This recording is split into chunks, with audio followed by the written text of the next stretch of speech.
ஒரு ஊர்ல ஒரு கோயில் இருந்தது. ரொம்ப பழைய கோயில். உள்ள போறதுக்கே பயமா இருக்கும். எந்த நேரத்துல இடிஞ்சு விழுந்துருமோ அப்படிங்கிற பயம். அப்படி இருந்ததுனால யாரும் துணிஞ்சு சாமி கும்பிடுறதுக்கு அங்க போறதில்ல. கோயிலுக்கு வர்ற கூட்டம் கொஞ்சம் கொஞ்சமா குறைய ஆரம்பிச்சுட்டுது. கோயில் நிர்வாகிகள் எல்லாரும் கூடி உட்காந்து பேசினாங்க. என்ன பண்ணலாம்னு யோசனை பண்ணாங்க. எந்த இடம் மோசமா இருக்கோ அந்த இடத்த பழுது பார்த்தாங்க. அங்க எங்க வர்ணத்தை பூசி கொஞ்சம் அழகுபடுத்தி பார்த்தாங்க. ஏதோ இந்த ஊர்ல கோயில்னு ஒண்ணு இருக்கு, அது மக்களுக்கு தெரியணும் அப்படிங்கிறதுக்காகத்தான் அப்படிலாம் பண்ணாங்க. இருந்தாலும் கோவில் இருக்கிற நிலைமை மக்களுக்கு தெரியும். அதனால அங்க வர்றது குறைச்சிக்கிட்டாங்க அவங்க. ஒரு கட்டத்துல யாருமே வர்றதில்ல. நிலைமை அந்த அளவுக்கு ஆயிட்டுது. மறுபடியும் கோவில் நிர்வாகிகள் கூட்டம் நடந்தது. இந்த கூட்டம் கூட கோயிலுக்கு உள்ள நடக்கல. இடிஞ்சு விழுந்துருமோங்கிற பயம். அதனால வெளியில தான் உட்காந்து கூட்டத்தை நடத்தினாங்க. ஏன்னா உள்ள போறதுக்கு அவங்களுக்கும் துணிச்சல் கிடையாது. எந்த நேரமும் விழுந்துரும் போல இருந்தது அது. அது வழியா போறவங்க கூட வேகமா அந்த இடத்த கடந்து போக ஆரம்பிச்சுட்டாங்க. கோவில் நிர்வாகிகள் வெளியில உட்காந்து கூட்டம் போட்டாங்க இல்லையா, அந்த கூட்டத்துல 4 தீர்மானங்களை நிறைவேற்றினாங்க. அது என்ன 4 தீர்மானம்னா, முதல் தீர்மானம், இந்த கோவிலை இடிப்பது அப்படிங்கிற முடிவை இந்த கமிட்டி மிகவும் வருத்தத்துடன் ஏற்றுக்கொள்ளுகிறது அப்படின்னு நிறைவேற்றினாங்க. இதுக்கு பதிலா இன்னொரு கோவிலை உடனடியாக கட்டி முடிச்சுடணுங்கிறது 2வது தீர்மானம். 3வது தீர்மானம் என்ன தெரியுமா? பழைய கோவிலின் கதவுகள், அதிலிருந்து பிரிச்சு எடுக்கிற செங்கல், இதையே புது கோவில் கட்டுவதற்கு பயன்படுத்தி கொள்ள வேண்டியது. பழைய கோவில் இருந்த மாதிரியே அதே வடிவத்துல புது கோவிலையும் கட்ட வேண்டியது. பழைய கோவிலின் அஸ்திவாரத்தை அப்படியே வச்சுக்கிட்டு அதுக்கு மேல நாம கோயிலை கட்டிக்க வேண்டியது. இதுதான் 3வது தீர்மானம். இதையும் கமிட்டி முழு மனசோட ஏத்துக்கிட்டது. இது வரைக்கும் சரி. இப்ப அந்த கமிட்டி 4வதா ஒரு முக்கியமான தீர்மானத்தை கொண்டுகிட்டு வந்து அதையும் ஏகமனதா நிறைவேற்றி விட்டது. அது என்ன தீர்மானம்னா, புதிய கோவில் கட்டி முடிக்கிற வரைக்கும் பழைய கோவிலை இடிக்கிறதில்லை அப்படிங்கிற தீர்மானம். எப்படி இருக்குது பாருங்க இது. பழசை இடிக்காத வரையில அதே இடத்துல புதுசா எப்படி கட்ட முடியும்? பல விஷயங்கள்ல நாம நடந்துகிற முறையும் இப்படிதான் இருக்குதான். வாழ்க்கையில முன்னேறணும்னு ஆசைப்படுவோம். அதே நேரத்துல அந்த முன்னேற்றத்துக்கு எது தடையா இருக்கோ அதை விட்டு விடுறதுக்கும் மனசு வராது. வெளிநாட்டுல ஒரு பெரிய விருந்து நடந்துகிட்டு இருந்துதான். எல்லாரும் மது கோப்பையும் கையுமா அலைஞ்சுகிட்டு இருக்கிறாங்க. ஒருத்தர் மட்டும் கையில எதுவும் இல்லாம ரொம்ப நல்ல பிள்ளையா சாதுவா ஒரு ஓரமா தனியா உட்கார்ந்து இருக்கிறார். அவர்கிட்ட நெருங்கி வாங்க மது சாப்பிடலாம் அப்படின்னு கூப்பிட்டாங்களாம். என்ன வற்புறுத்தாதீங்க, நான் என் மனசுக்குள்ள உறுதியா தீர்மானம் பண்ணிவிட்டேன் அப்படின்னாராம். என்ன தீர்மானம் பண்ணிருக்கீங்க அப்படின்னு கேட்டிருக்காங்க. ஏற்கனவே முழு போதையில இருக்கும் பொழுது மறுபடியும் மது கோப்பையை தொடரதில்லை அப்படின்னு தீர்மானம் பண்ணிருக்கேன் அப்படின்னாராம். நாட்டுல நல்லவங்க ஒருத்தர் 2 பேர் இருக்கிறதுனால தாங்க மழையே பெய்யுது அப்படின்னு சொல்றது உண்டு. நல்லார் ஒருவர் உளரேல் அவர் பொருட்டு எல்லாருக்கும் பெய்யும் மழை. சில சமயம் ரொம்ப பேர் திடீர்னு நல்லவங்களா ஆயிடுவாங்க போல இருக்கு. அதனாலதான் விடாம பேய் மழையா கொட்டி தீர்த்துடுது. எல்லாரும் நல்லவங்களாயிட்டா உலகமே தாங்காது போல இருக்க. அப்பப்ப ஒருத்தர் 2 பேர் நல்லவங்களாகணும். அப்பதான் சீரா மழை பெய்யும். மாசத்துக்கு 3 பேர் நல்லவங்களானா மாதம் மும்மாரி பொழியும். இதெல்லாம் வேடிக்கை பேச்சு. இப்போ இதெல்லாம் ஒரு பக்கம் இருக்கட்டும். இப்போ விஷயத்துக்கு வருவோம். ஒரு கும்பல்ல நல்லவன் யாரு அப்படிங்கறத எப்படி கண்டுபிடிக்கிறது? இதுக்கு ஒரு வேடிக்கை கதை உண்டு. என்னுடைய நண்பர் ஒருத்தருக்கு அவங்க பாட்டியம்மா சொன்ன கதையா அது. அது என்ன கதைன்னா, ஒரு ஊர்ல ஒரு சமயம் பலமான மழை பெய்ய ஆரம்பிச்சுட்டுதான். இடி மின்னல் ரொம்ப கடுமையா இருந்திருக்குது. ஆரம்பிச்ச மழை வர வர கடுமையா ஆகிட்டு இருக்குதே தவிர நிக்கிற பாடா தெரியல. ஊர் ஜனங்கள்லாம் பார்த்தாங்க. இதுக்கு மேலேயும் வீட்டுக்குள்ள இருந்தா ஆபத்துங்கிறத புரிஞ்சுக்கிட்டாங்க. ஏன்னா வீடெல்லாம் இடிஞ்சு விழுந்துருமோங்கிற பயம். உடனே எல்லாரும் புறப்பட்டு ஊருக்கு பொதுவா இருந்த ஒரு மண்டபத்துல போய் தங்கிக்கிட்டாங்க. மின்னல் கடுமையா இருந்தது. இடி எந்த நேரத்திலயும் விழலாம்ங்கிற நிலைமை. எப்போ விழலாம்னு பாத்துக்கிட்டு இருக்குது. அந்த மண்டபத்துல இருந்த ஜனங்கள் மனசுக்குள்ள ஒரு பயம். நம்ம கூட்டத்துல யாராவது ஒரு கெட்டவன் பாவம் பண்ணவன் இருந்தா கூட இடி வந்து இந்த மண்டபத்துல விழுந்துரும். அது எல்லாருக்கும் ஆபத்து அப்படின்னு நினைச்சாங்க. சரி, இதுக்கு என்ன பண்ணலாம் அப்படின்னு யோசனை பண்ணாங்க. அந்த கூட்டத்துல ஒரு பெரியவர் இருந்தார். அவரு ஒரு யோசனை சொன்னார். இத பாருங்க, அதுக்கு ஒரு வழி இருக்கு. அதோ எதிர்த்தாப்புல கொஞ்சம் தூரத்துல ஒரு உயரமா மரம் ஒண்ணு இருக்கு பாருங்க. பொதுவா இடி வந்து சுலபமா விழறது அது மாதிரி உயரமான மரத்துல தான். நம்ம கூட்டத்துல இருக்கிறவங்க எல்லாரும் ஒவ்வொருத்தரா போய் அந்த மரத்தை தொட்டு விட்டு திரும்பி வந்துடணும். நம்மள பாவம் பண்ணவன் யாரோ அவன் அந்த மரத்தை தொடுற சமயத்துல இடி விழுந்துரும். அவன் மட்டும் போயிடுவான். மண்டபத்துல இருக்கிற நாமெல்லாம் பொழைச்சிக்கலாம் அப்படின்னு ஐடியா கொடுத்தாரு அந்த பெரியவர். இது நல்ல யோசனையா பட்டது. எல்லாரும் ஒத்துக்கிட்டாங்க. ஒவ்வொருத்தரா போய் அந்த மரத்தை தொட்டு விட்டு திரும்பி வந்தாங்க. இடி எதுவும் விழல. இன்னமும் பாவம் பண்ண ஆசாமி அதை போய் தொடல போல இருக்கு அப்படின்னு நினைச்சுக்கிட்டாங்க. ஒவ்வொருத்தரா போறாங்க. எல்லாரும் போய் தொட்டு விட்டு வந்தாச்சு. இன்னும் ஒரே ஒரு ஆசாமி தான் பாக்கி. கடைசியா இருந்த அந்த ஆள் பயந்துட்டான். இது வரைக்கும் இடி விழலைன்னா இப்ப என்ன அர்த்தம்? இப்ப நாம தான் பாக்கி, நாம தான் தப்பு பண்ண ஆள் போல இருக்கு அப்படின்னு நினைச்சுட்டான். அதனால துணிச்சலா போய் தொடுறதுக்கு பயந்தான். தயங்கிக்கிட்டே இருந்தான். இருந்தாலும் மற்றவங்க எல்லாம் சும்மா இருப்பாங்களா? கட்டாயப்படுத்தி கழுத்தை பிடிச்சி தள்ளாத குறையா அவனை தள்ளி விட்டாங்க. போய் தொட்டுட்டு வாடான்னு. அவன் நடுங்கிட்டே போய் அந்த மரத்தை தொட்டான். அதே வினாடி ஒரு பயங்கரமான மின்னல் இடி விழுந்துட்டுது. எங்க விழுந்தது தெரியுமா? அந்த ஆள் மேல இல்ல, மண்டபத்துல விழுந்தது. மண்டபத்துல இருந்தவங்க பூரா காலி. அந்த ஒரு ஆள் மட்டும் புழைச்சிக்கிட்டான். இந்த ஒரு ஆளை காப்பாத்துறதுக்காக தான் இடி வந்து மண்டபத்துல விழாம இருந்திருக்குது. இதுதான் கதை. அதனால நல்லவங்க எப்படியும் தப்பிச்சுக்குவாங்க அப்படிங்கிறது ஒரு நீதி. ஒருத்தன் அப்படிதான் தெருவில் நடந்து போய்கிட்டு இருந்தான். ரொம்ப நல்லவன். எதிரில் ஒருத்தன் சைக்கிள்ல வந்துகிட்டு இருந்தான். அதுல மோதி இவன் கீழே விழுந்துட்டான். சைக்கிள்காரன் உடனே இறங்கி இவனை தூக்கி விட்டான். இவன் எழுந்திரிச்சு அவனை முறைச்சி பார்த்தான். அப்படி பார்க்காதீங்க சார், நீங்க ரொம்ப புண்ணியம் பண்ணிருக்கீங்க, அதுதான் இப்போ வந்து சைக்கிள்ல மோதிக்கிட்டீங்க அப்படின்றான். என்ன அப்படி சொல்றேன் நானா? இவன் 10 நிமிஷத்துக்கு முன்னாடி நான் லாரி ஓட்டிட்டு வந்தேன், அப்போ நீங்க எதிரில் வந்திருந்தீங்கன்னா என்ன ஆயிருக்கும் அப்படின்னானா அவன். ஊர்ல ஒரு சிற்பி இருந்தார். சிற்பின்னா அவர் ரொம்ப திறமை உள்ளவர். அதாவது எங்கேயாவது ஒரு கல்லு கிடந்தா போதும், அதை அப்படியே எடுத்துட்டு வருவார். கொஞ்ச நாள் கழிச்சு அவர் இடத்துக்கு போய் பார்த்தா அழகா ஒரு சிற்பம் உட்காந்துருக்கும். இந்த கல்லா கிடந்தது சிற்பமா மாறி இருக்கும். அந்த அளவுக்கு பண்ணிவிடுவார். அப்பேற்பட்ட சிற்பி. எப்படிங்க அவ்வளவு மோசமான ஒரு கல்லுல இருந்து இவ்வளவு அழகா ஒரு சிற்பத்தை உங்களால வடிக்க முடிஞ்சது அப்படின்னு கேட்டா, அது ஒன்றும் பெரிய விஷயம் இல்லைங்க. இந்த சிற்பம் ஏற்கனவே அந்த கல்லுக்குள்ள இருந்தது. இதை சுத்தி இருக்கிற வேண்டாத பகுதிகளை எல்லாம் உளியால கொத்தி எடுத்துவிட்டேன், அவ்வளவுதான் என் வேலை. உடனே உள்ள இருந்த இது வெளியில வந்துட்டுது அப்படிம்பார். அந்த அளவுக்கு திறமைசாலி. ஒரு சின்ன பாறை இல்லைன்னா கருங்கல்ல பார்த்துட்டாருன்னா போறோம், விடமாட்டார். அந்த கல்லோட அமைப்பை கவனிச்சு பார்த்துட்டு இதுக்குள்ள ஒரு வீரன் ஒளிஞ்சிருக்காம்பார். அவர் கண்ணுக்கு அதுக்கு தெரியும். இந்த கல்லுக்குள்ள ஒரு துறவி உட்காந்துருக்காரும்பார். நமக்கெல்லாம் வெறும் கல்லாதான் தெரியும். இந்த கல்லுக்குள்ள ஒரு நடன மங்கை நடனம் ஆடிக்கிட்டு இருக்கா அப்படிம்பார். உடனே அந்த கல்லை கொண்டுகிட்டு வருவார். அவர் சொன்னது மாதிரியே உள்ள இருக்கிற அவங்களையெல்லாம் வெளியில கொண்டுட்டு வந்துருவார். அதாவது வேண்டாத பகுதிகளெல்லாம் கொத்தி எடுத்துருவார்.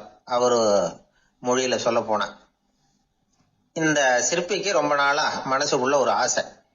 அதாவது உண்மை, தூய்மை, இதுக்கு உதாரணமா இருக்கக்கூடிய புத்தர் சிலைய வடிக்கணும் அப்படிங்கிறது அவரோட ஆசை. ஆனா அந்த ஆசை நிறைவேறாமலே இருந்துகிட்டு வந்தது. அதுக்கு என்ன காரணம்னா, அதுக்கு தகுந்த மாதிரி ஒரு கல்லு கிடைக்கல. கல்லு கிடைச்சா அதை செஞ்சிருவாரு.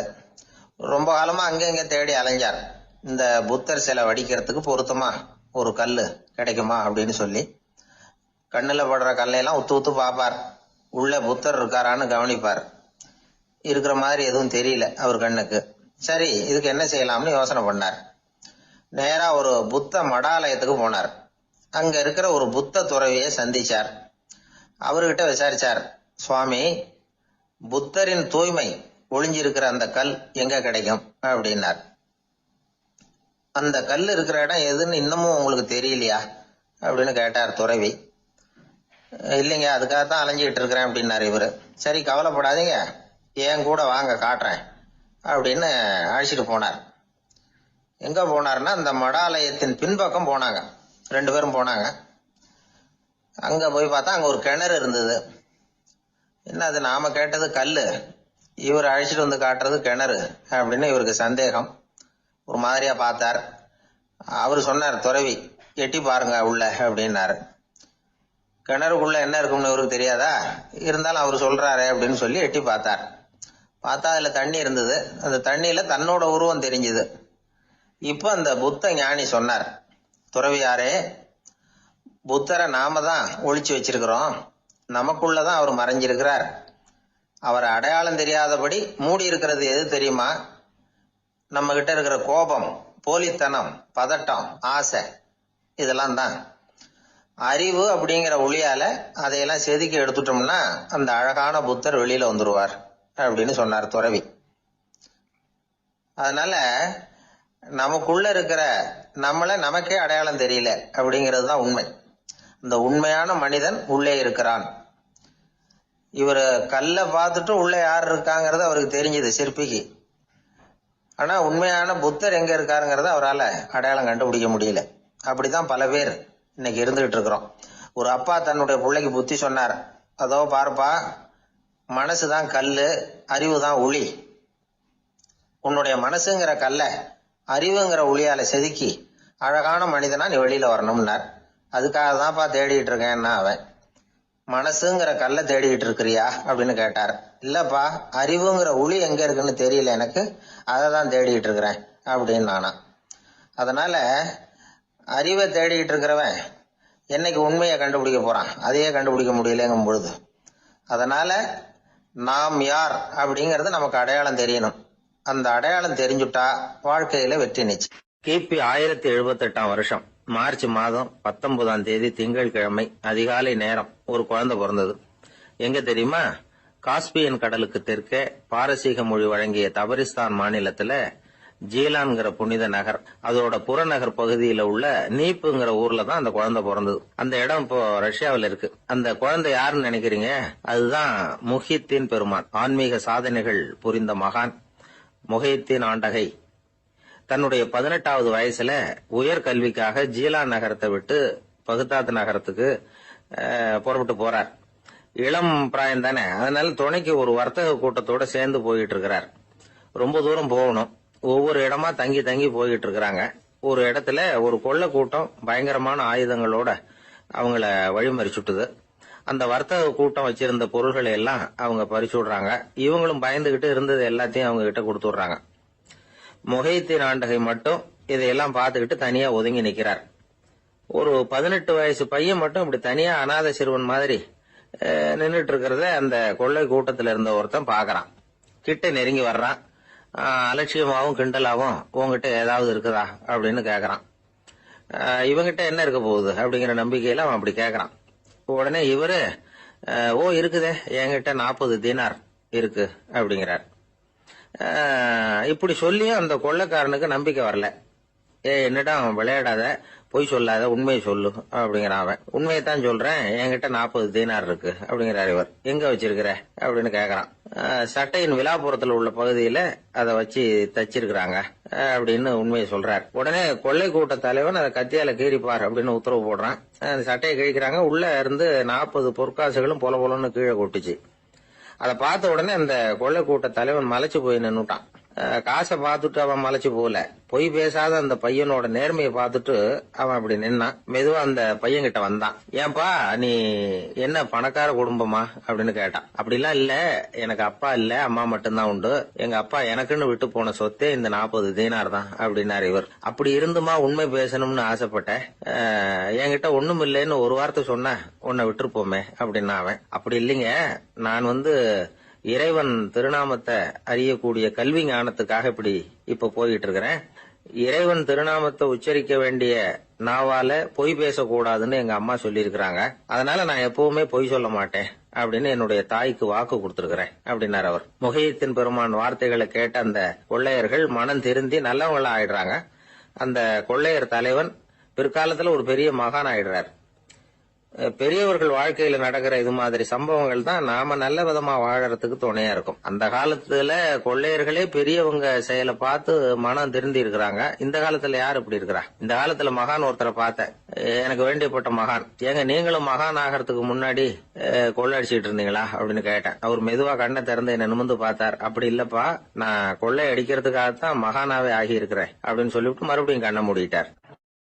ஒரு நாள் ஒரு 10-15 பள்ளிக்கூடத்து பிள்ளைங்க தேடிட்டு வந்தாங்க. உங்களை பார்த்துட்டு தான் போகணும், அதுக்காக தான் வந்திருக்கோம்னாங்க. என்ன விஷயம்னு கேட்டோம். நாங்கள்லாம் கூடி ஒரு முடிவு பண்ணியிருக்கிறோம், அதை உங்ககிட்ட சொல்லணும் அப்படின்னாங்க. அதுவும் ஒரு வாண்டு பையன் அதை சொன்னான். என்ன முடிவு அது அப்படின்னு கேட்டோம் ரொம்ப ஆர்வமாக. அதை இப்போ சொல்ல மாட்டோம், எங்களுக்கு பிடிக்கிற மாதிரி ஏதாவது ஒரு தகவல் சொன்னால் அதுக்கப்புறம் நாங்கள் அதை சொல்கிறோம் அப்படின்னா அந்த வாண்டு பையன். சரி, சின்ன பையன்கிட்ட இன்னைக்கு வசமாக மாட்டிக்கிட்டோம் அப்படின்னு நினச்சிக்கிட்டு அவங்களுக்கு தகுந்த மாதிரி ஒரு கதை சொல்ல ஆரம்பித்தோம். அது என்ன கதைன்னா, ஒரு பெரிய காடு, அதில் பலவிதமான மிருகங்கள். அந்த காட்டுக்கு ஒரு சிங்கம் தான் ராஜா. எப்பவும் காட்டுக்கு அது தானே ராஜா. ஒரு பெரிய யானைக்கு இது பொறுக்கலை. என்ன இது, எப்போ பார்த்தாலும் இங்கே சிங்கத்துக்கே ராஜா பதவி கிடைக்குது, நான்லாம் எவ்வளவு பலசாலியாக இருக்கிறேன், அப்படி இருந்தும் எனக்கு அந்த பதவி கிடைக்கலையே அப்படின்னு தனக்குள்ளே பொறுமிக்கிட்டே இருந்தது. ராஜா பதவியை நினச்சி ரொம்ப ஏக்கம், அதுக்கு பதவி மோகம். இந்த சமயம் பார்த்து ஒரு குள்ள நரி கூட்டம் அதை தேடிட்டு வந்தது. ஐயா பெரியவங்களே, நீங்கள் இந்த காட்டுக்கு ராஜாவாக இருக்க ஆசைப்படுறீங்க, அதில் ஒன்றும் தப்பு இல்லை. ஆனால் அதுக்கு முன்னாடி நீங்கள் எங்கள் கூட்டத்துக்கு கொஞ்ச நாள் தலைவராக இருங்க, அதாவது ராஜாவாக இருங்களேன், உங்களுக்கும் ஒரு ட்ரைனிங் கிடைச்சது மாதிரி இருக்கும் அப்படின்னு சொல்லியிருக்குது இந்த கூட்டம், குள்ள நரி கூட்டம். இதை கேட்ட உடனே யானைக்கு ரொம்ப சந்தோஷம் தாங்கலை. அதுதான் எப்போன்னு பதவிக்காக காத்துக்கிட்டு இருக்குதே. இருந்தாலும் கொஞ்சம் பிகுவோட, சரி நீங்கள்லாம் இவ்வளோ தூரம் என்னை தேடிட்டு வந்து கேட்கறதுனால மறுக்க முடியல அப்படின்னு ரொம்ப ஏதோ அவளுக்கு சிரமப்பட்டு ஒத்துக்கிறது மாதிரி ஒத்துக்கிட்டது. ஏதோ உங்கள் ஆசைக்கு கட்டுப்படுறேன், கொஞ்ச நாள் உங்கள் கூட்டத்துக்கு ராஜாவாக இருக்கிறதுக்கு சம்மதிக்கிறேன் அப்படின்னுது. உடனே அந்த யானை ராஜ நட போட ஆரம்பிச்சிட்டுது. யானை சாதாரணமாக நடந்தாவே எப்படி இருக்குங்கிறது நமக்கு தெரியும். அதுவே ராஜ நட நடந்தால் எப்படி இருக்கும் கற்பனை பண்ணி பாருங்கள். யானை முன்னாடி கம்பீரமாக போய்கிட்டு இருக்குது, தலைவர் இல்லையா, அதனால குள்ள நரிகள்லாம் ரொம்ப அடக்கமாக அது பின்னாடி அணிவகுத்து போயிட்டு இருக்குது. ராஜா வாழ்க, மன்னர் வாழ்க அப்படின்னு கோஷம் வேற. யானைக்கு தலைகால புரியல, அவ்வளவு சந்தோஷம். அந்த யானைக்கு செருக்கு, ஆணவம் எல்லாம் ஏற்பட்டு போச்சு. அதுக்கப்புறம் அது தரையை பார்க்குமா, நிமிர்ந்து நடக்க ஆரம்பிச்சுட்டுது. தரையை பார்க்கறதே இல்லை. அப்படி போயிட்டு இருக்கிறப்போ ஒரு சதுப்பு நிலத்துல திடீர்னு காலை வச்சுட்டுது. அவ்வளவுதான், கால் உள்ள போயிட்டுது.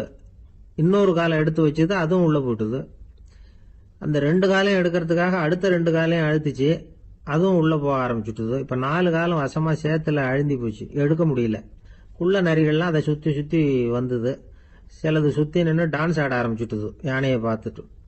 இதை யானை பார்த்தது. என்ன இது, தலைவர் நான் தவிச்சுக்கிட்டு இருக்கிறேன், தொண்டர்கள்லாம் சுத்தி நின்று வேடிக்கை பார்த்துக்கிட்டு இருக்கிறீங்க, டான்ஸ் ஆடுறீங்க அப்படின்னு கேட்டுதான். தொண்டர்களே, தலைவர் நான் தவிச்சுக்கிட்டு இருக்கிறது உங்களுக்கு தெரியலையா? இப்போ உடனே உங்க தலைவரை காப்பாற்ற வேண்டியது உங்க கடமை இல்லையா அப்படின்னு கத்துச்சான் அந்த யானை. குள்ள நரிகளில் ஒன்று முன்னாடி நின்று அந்த யானையை பார்த்துதான், தலைவரே எங்களுக்கு ரொம்ப நாளா ஒரு ஆசை, அந்த ஆசையை நிறைவேற்றிக்கிறதுக்காகத்தான் உங்களை எங்க தலைவராக ஏத்துக்கிறோம்னு சொன்னோம் அப்படின்னு தான். என்ன ஆசைன்னு கேட்டிருக்கு யானை.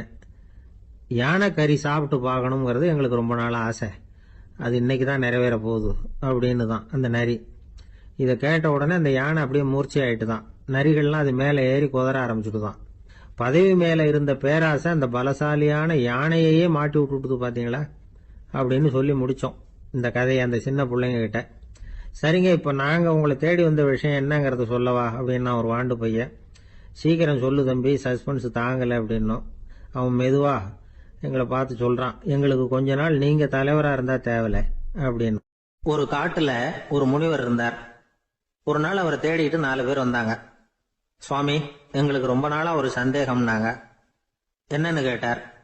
இந்த உலகத்துல எவ்வளவோ காரியங்கள் நடக்குது, எது நியாயம் எது அநியாயம் அப்படின்னு புரிஞ்சுக்க முடியலன்னாங்க. அது யாராலையும் புரிஞ்சுக்க முடியாதுன்னார் முனிவர். வந்தவங்களுக்கு ஆச்சரியமா போச்சு, ஒரு மாதிரியா பார்த்தாங்க. இத முனிவர் கவனிச்சார். சரி புறப்படுங்க என்னோடன்னார். எங்கன்னு கேட்டாங்க. இப்போ உங்க 4 பேரையும் ஒரு புஷ்பக விமானத்துல அழைச்சிட்டு போறேன். இந்த உலகத்துல சர்வசாதாரணமா நடக்கக்கூடிய ஒரு காட்சியை உங்களுக்கு காட்ட போறேன். நீங்க பார்க்க போற அந்த காட்சி நியாயமா அநியாயமா அப்படிங்கறத என்கிட்ட சொல்லணும். நீங்க சரியான பதில் சொன்னா புஷ்பக விமானத்துல தொடர்ந்து பிரயாணம் பண்ணலாம். தவறான பதில் சொன்னா இந்த புஷ்பக விமானம் உங்களை கீழே தள்ளி விட்டுரும் அப்படின்னார். 4 பேருக்கும் பயம்தான், இருந்தாலும் முனிவர் கூப்பிடுறாரு அப்படின்னு சொல்லி புறப்பட்டாங்க. அவங்க எல்லாரும் புறப்பட்டு ஒரு காட்டு வழியா போயிட்டு இருக்கிறாங்க புஷ்பக விமானத்துல.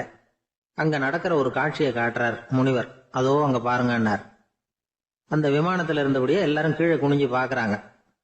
அங்க ஒரு தாய் புலி அப்பதான் குட்டி போட்டிருக்கு. குட்டிகளை ஈன்ற உடனே பசிக்கு இறை தேடி அந்த பக்கமா வருது. அதே நேரம் ஒரு தாய் மான், அதுவும் அப்பதான் குட்டி போட்டிருக்கு. அதுவும் இதே மாதிரி குட்டிகளை ஈன்ற உடனே பசிக்கு இறை தேடி அந்த பக்கமா வருது. இப்ப அந்த புலி அந்த மானை அடிச்சு போட்டுடுது, அதுவும் சாப்பிடுது, குட்டிகளுக்கும் கொடுக்குது. இப்போ அந்த புலிக்குட்டிகள் முகத்துல மகிழ்ச்சி, தாயை இழந்த அந்த மான் குட்டிகள் முகத்துல துக்கம். இப்போ அந்த முனிவர் 4 பேர்கிட்டையும் கேட்கிறார், நீங்க இங்க பாத்தீங்களே, இதுல எது நியாயம் எது அநியாயம்? ஒவ்வொருத்தரா சொல்லுங்க. உங்க பதில் சரியில்லைன்னா இந்த விமானம் உங்களை கீழே தள்ளி விட்டுரும், சொல்லுங்க பார்க்கலாம்னார். முதல்ல ஒருத்தன் சொன்னான், அந்த புலி செஞ்சது சரிதாங்க, அது பசிக்கு அதுதான் ஆகாரம், தன்னுடைய பசிக்கு தானே இறை தேடிக்கிட்டுது, அதுல என்ன தப்பு, அவ்வளவுதான், அதனால புலி செஞ்சது நியாயம்தான் அப்படின்னா. அவ்வளவுதான், அந்த விமானம் அவனை அப்படியே கீழே தள்ளி விட்டுட்டுது. அதனால அவன் கொடுத்த பதில் சரியில்லை அப்படிங்கிறது புரிஞ்சு போச்சு.